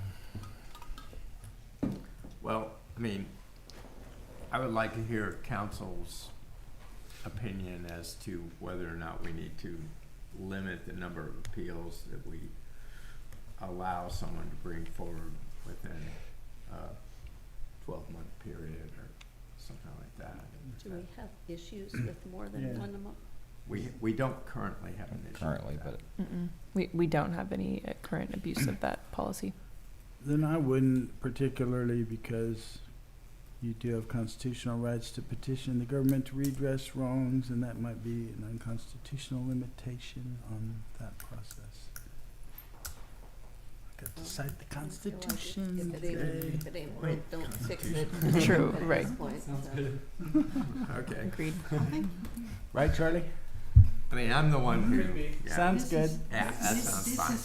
This is an appeal based on, I can't have had that much water usage with no Well, other option or Can explanation. summarily deny it. yeah.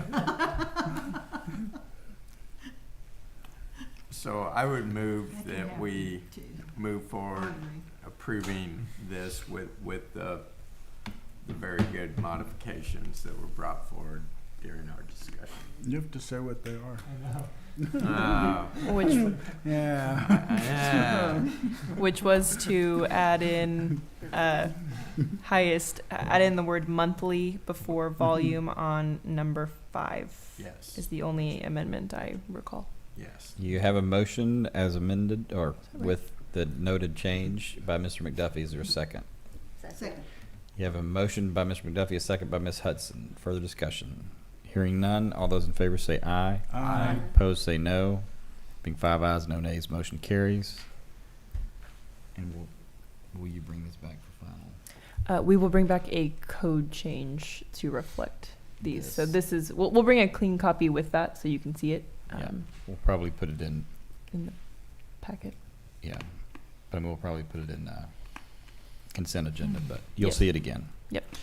Okay, moving on, we will go to agenda item number 18, discussion possible action regarding improvements to the sound and video quality of online and recorded city open meetings. This is Ms. Brown's from last month back before us so that we don't forget about it. Ms. Wayman, where are we on the migration?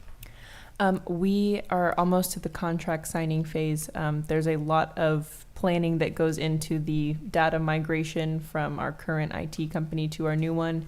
We hope to have contracts signed within the next 2 weeks, and then hope to have a timeline from them. I wouldn't expect it to be any sooner than probably 2 months before we are fully transitioned. They do have to purchase all of our new computers as well. So 2 months might even be a bit Aggressive. Yeah. And do we have a ticker sheet that the new equipment should be, any optionality in the new equipment for improvements to our online and recorded meetings be implemented? So the You know, where I understood it to be last was that we were doing the equipment migration and they believed that they would have better options for us, but not anything specific. So are we getting those specifics nailed down, or what's happening in terms of actually improving the quality? I don't believe that any of that can really be planned for until we have our equipment in place. They said that they would, get us fully migrated, get us all of our new stuff, assess what we have. Because I don't know that they didn't set up this current setup. Even our current IT company didn't really set up this setup. And so I think they're going to need to assess that. I will say every machine that they're bringing in seems to be much higher capabilities than the machines we currently have, because all of our current machines only have the power to work on the cloud. They simply connect to a cloud, and that's where all of the capabilities are. The new computers are all going to have that a much more capability within the actual computer itself. And so they seem optimistic that they'll be able to do get us a better setup, but I don't think that's something that they are planning on being able to weigh in on until we are fully migrated. Well, what I would say is let's keep that on the task list, because many times when you're listening, especially to a board or commission meeting, they're barely audible. Sometimes you can't understand what happened, and I don't think we're doing our community, ourselves a service when we can't get the audio on those meetings to be legible, audible. So, One thing we might want to do too, if we could just help us remember to remind our boards and commissions to lean in and speak into the microphone, because I suspect some of the problem is going to be that. well, I think a lot of the problem is that. And I would also like to add to that, not just the board and commission members, but the people addressing boards and commissions. If the staff can politely walk up to the podium and get the microphone in the right place, And that would be very helpful. we might be able to also adjust the sensitivity of these mics. I was wondering that too. And I don't know, they're usually adjustable for squelch to where they're not picking up ambient noise. It takes a certain volume to get them to click on. So that's And something I to don't think remember about. when we installed these. It may have been before you. No, it's been about a year and a half. And Maybe the 2 other years? issue is that These might be. boards and commissions that have up to 7 members, you can't see everybody from where the camera is. The camera, people on the end, that's why I scoot over every time, because people on the end get cut off. So I think we need to see if the cameras can be adjusted for those. I'll get an example or two and show you what I mean there.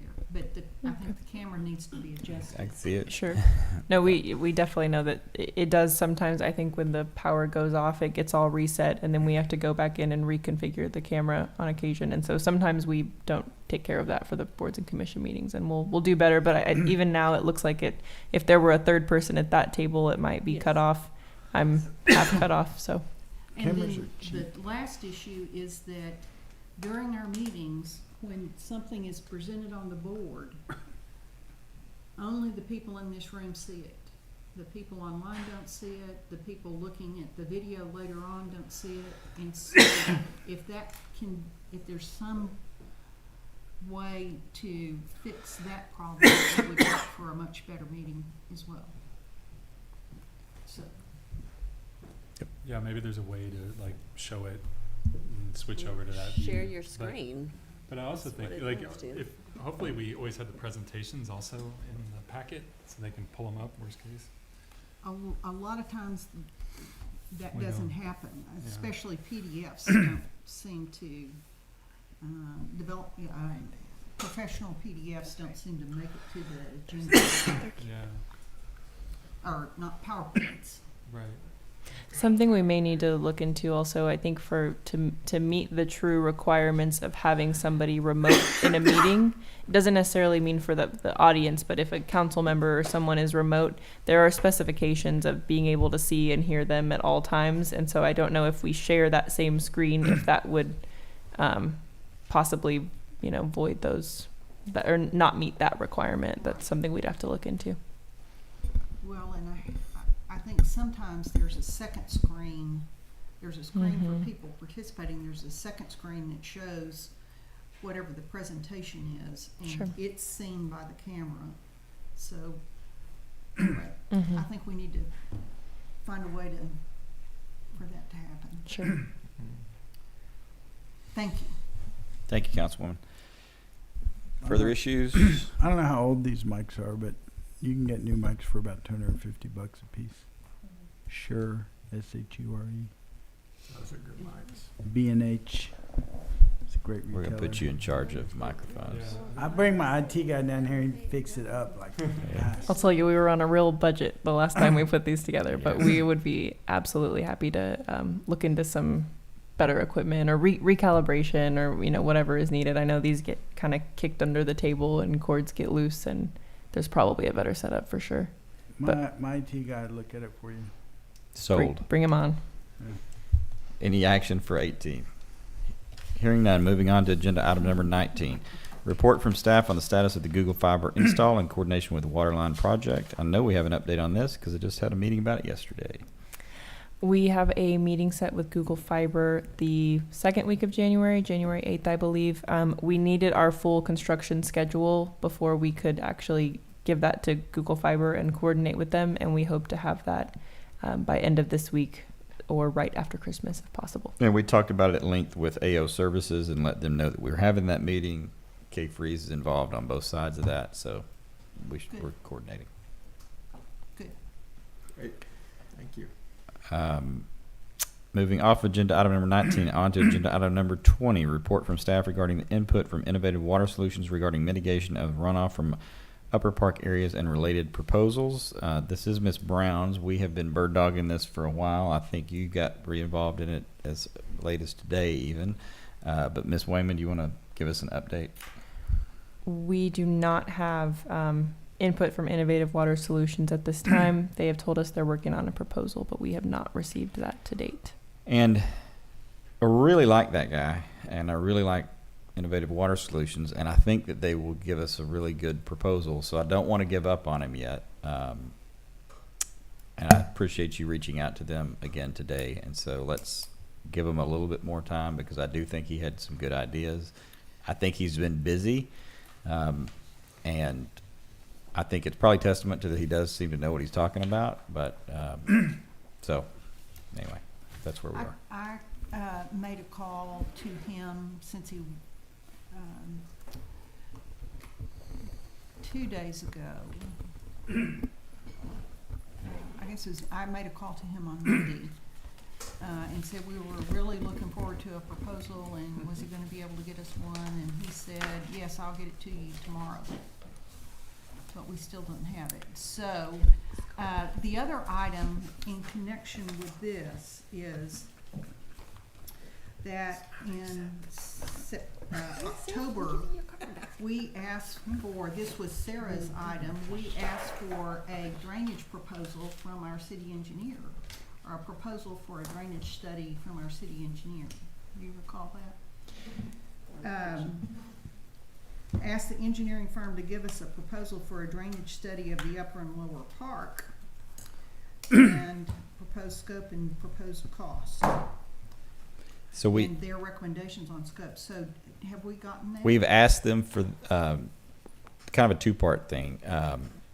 We first asked them to take a look at just that area next to the field house where we were focused on. They have looked at that. They think that the retaining wall would be fine, and that it would not. And I've got some email traffic I can share with you. We have told them to be considering putting together a larger scope for us for that upper and lower part study, but we don't have that yet. So- Okay, well, here's, I'm trying to find out if, in connection with the retaining wall, whether there's drainage solutions that should be incorporated. So I'd like to see what they had to say.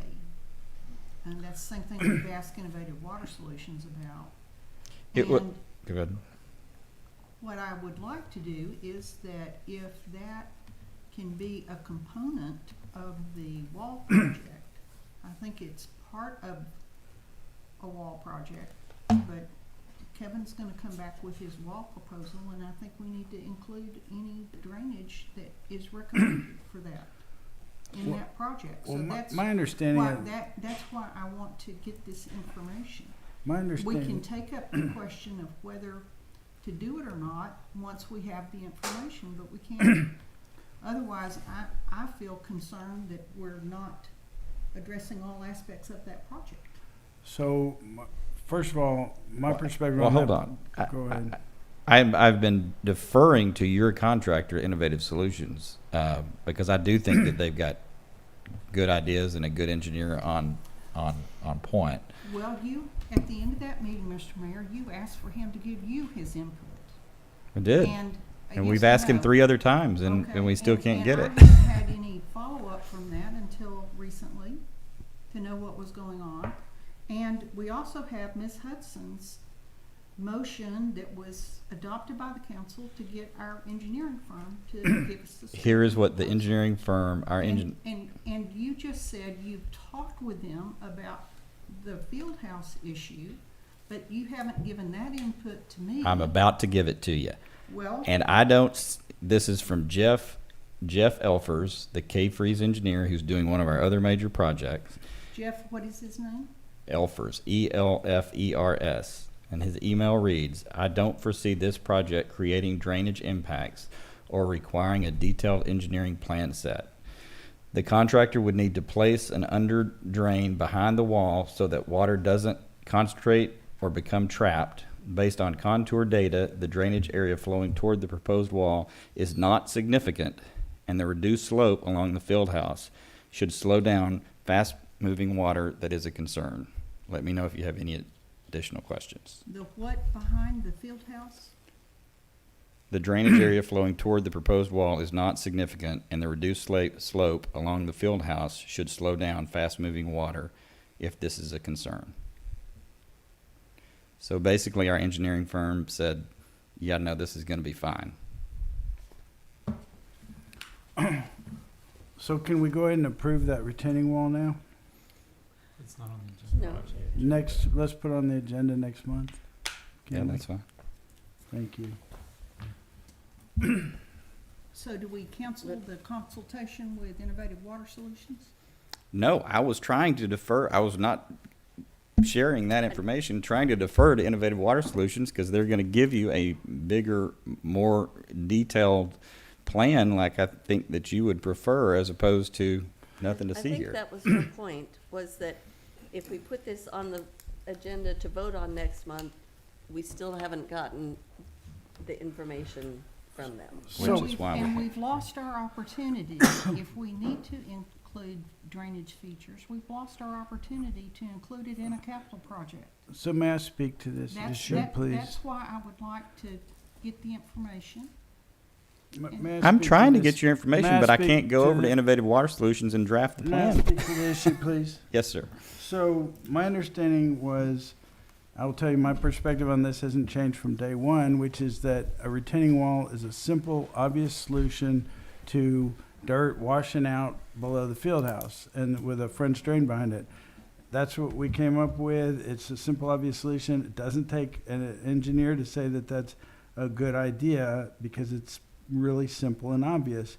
And so we nonetheless put that project on the shelf until we got an engineer to look at it and say that it wasn't gonna, the concern that was expressed by council was that it was gonna make somehow drainage worse.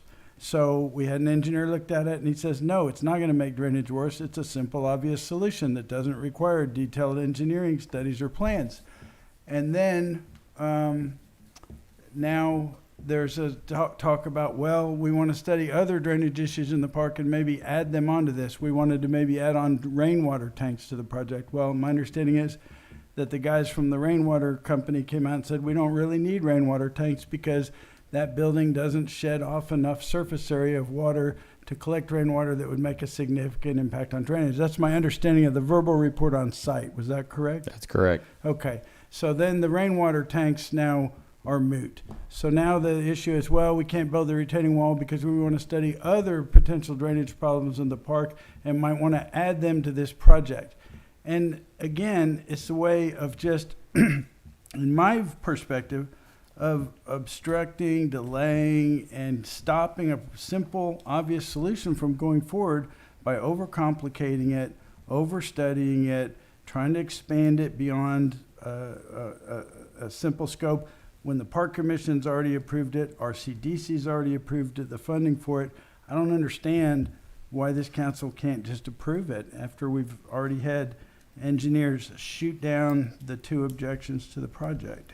Well, because first of all, until right this very minute, that information was not shared with the rest of council.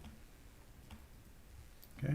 So you may be comfortable that all of this has been addressed because you were aware of it, but the rest of us. He wasn't aware of it. He hasn't seen that either. Well, He just said he had. What I said is that it was simple and obvious, and I knew this was going to be the outcome. well, but you also said that you had somebody that looked at the rainwater tanks. I and was there told other that by things. Mary Elizabeth Kofer at the Parks Commission, and she was No, present. he was referred at the, that was Innovative Solutions when Brooke and I walked them But through that. the report Kevin has just given of what they said, and you agreed to it, was not what they said.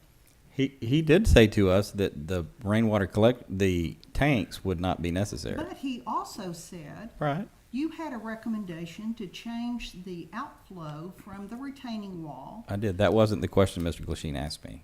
He asked me So you're specifically peace about the parting- tanks. You're peace parting. No, he asked me a question May I about. finish? You can't. Yes, ma'am. What Innovative Water Solutions said at the walkthrough was that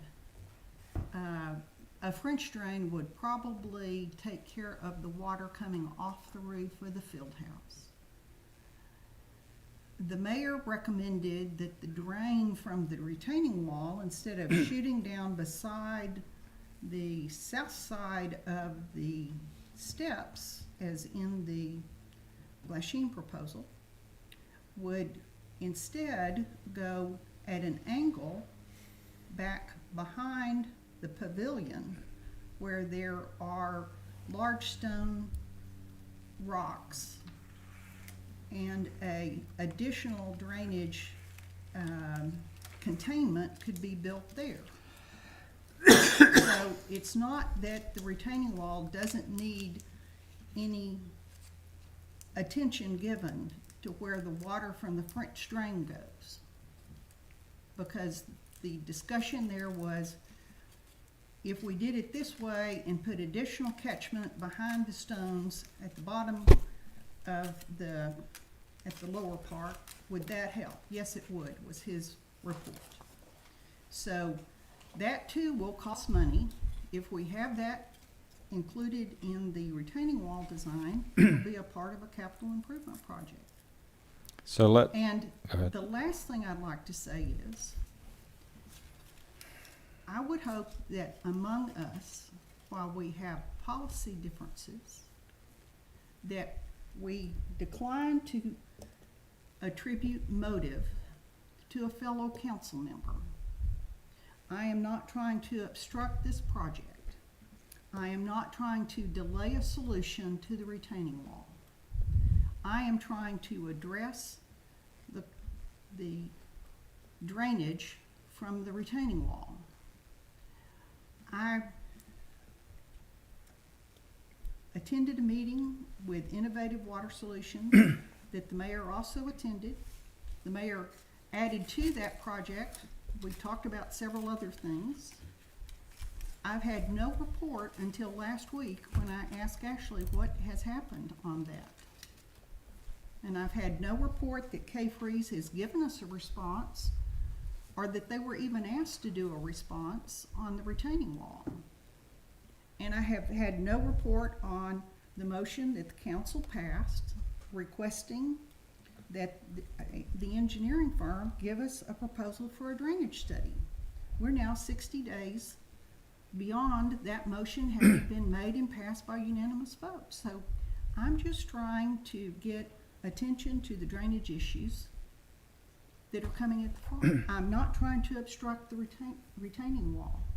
I'm not trying to delay a solution, and I respectfully ask that my fellow council members not attribute to me motives that are inappropriate, or any motive, Okay, let's, other than hold trying on. to do the best I thing have for something to this say city with the about that. dollars we have.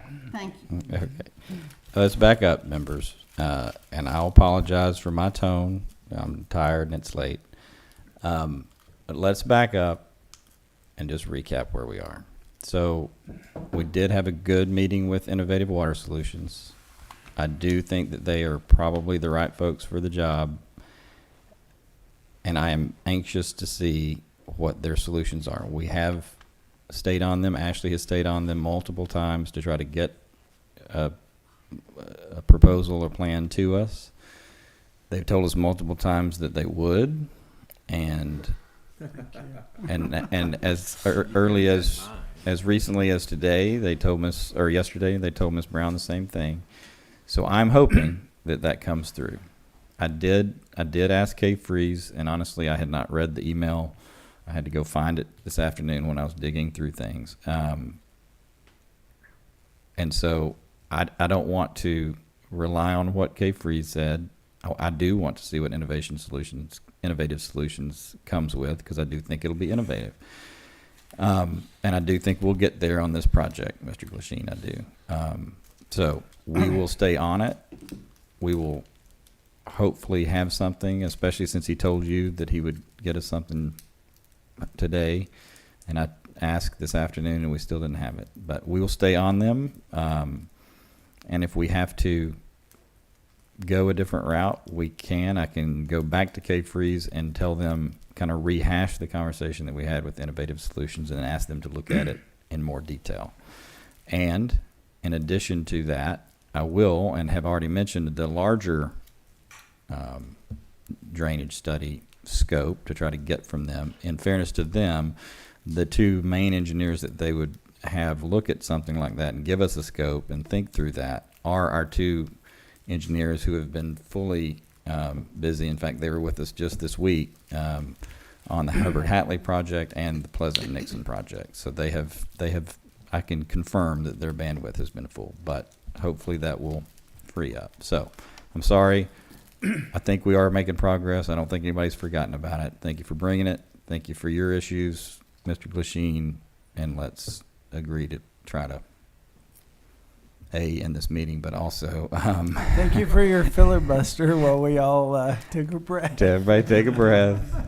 We've had a good meeting. Yeah, Let's keep don't doing end it on a sour note. It was not a bill. Yeah, it was just a cooling off period for everyone, me included. Okay, anything else, Councilwoman?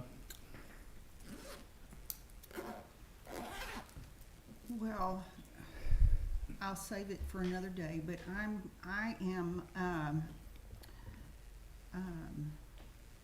I do think that when the council passes a motion, that we ask our engineering firm to give us a proposal, that we get from them a date when they're gonna give it to us. And it's not, and that we follow through on the direction that the council's given, because this is it's a priority. We had a 5-0 vote on it. Nothing's happened. Your criticism is They're big noted. firm. I would think they could give us the time. That is a fair criticism, and we will pass it on, and we will follow up. Thank you. Thank you. Thank you, and I'll entertain a motion to adjourn. So moved. You have a motion. All in favor, say aye. Aye. Adjourn. Thank you. Let's first.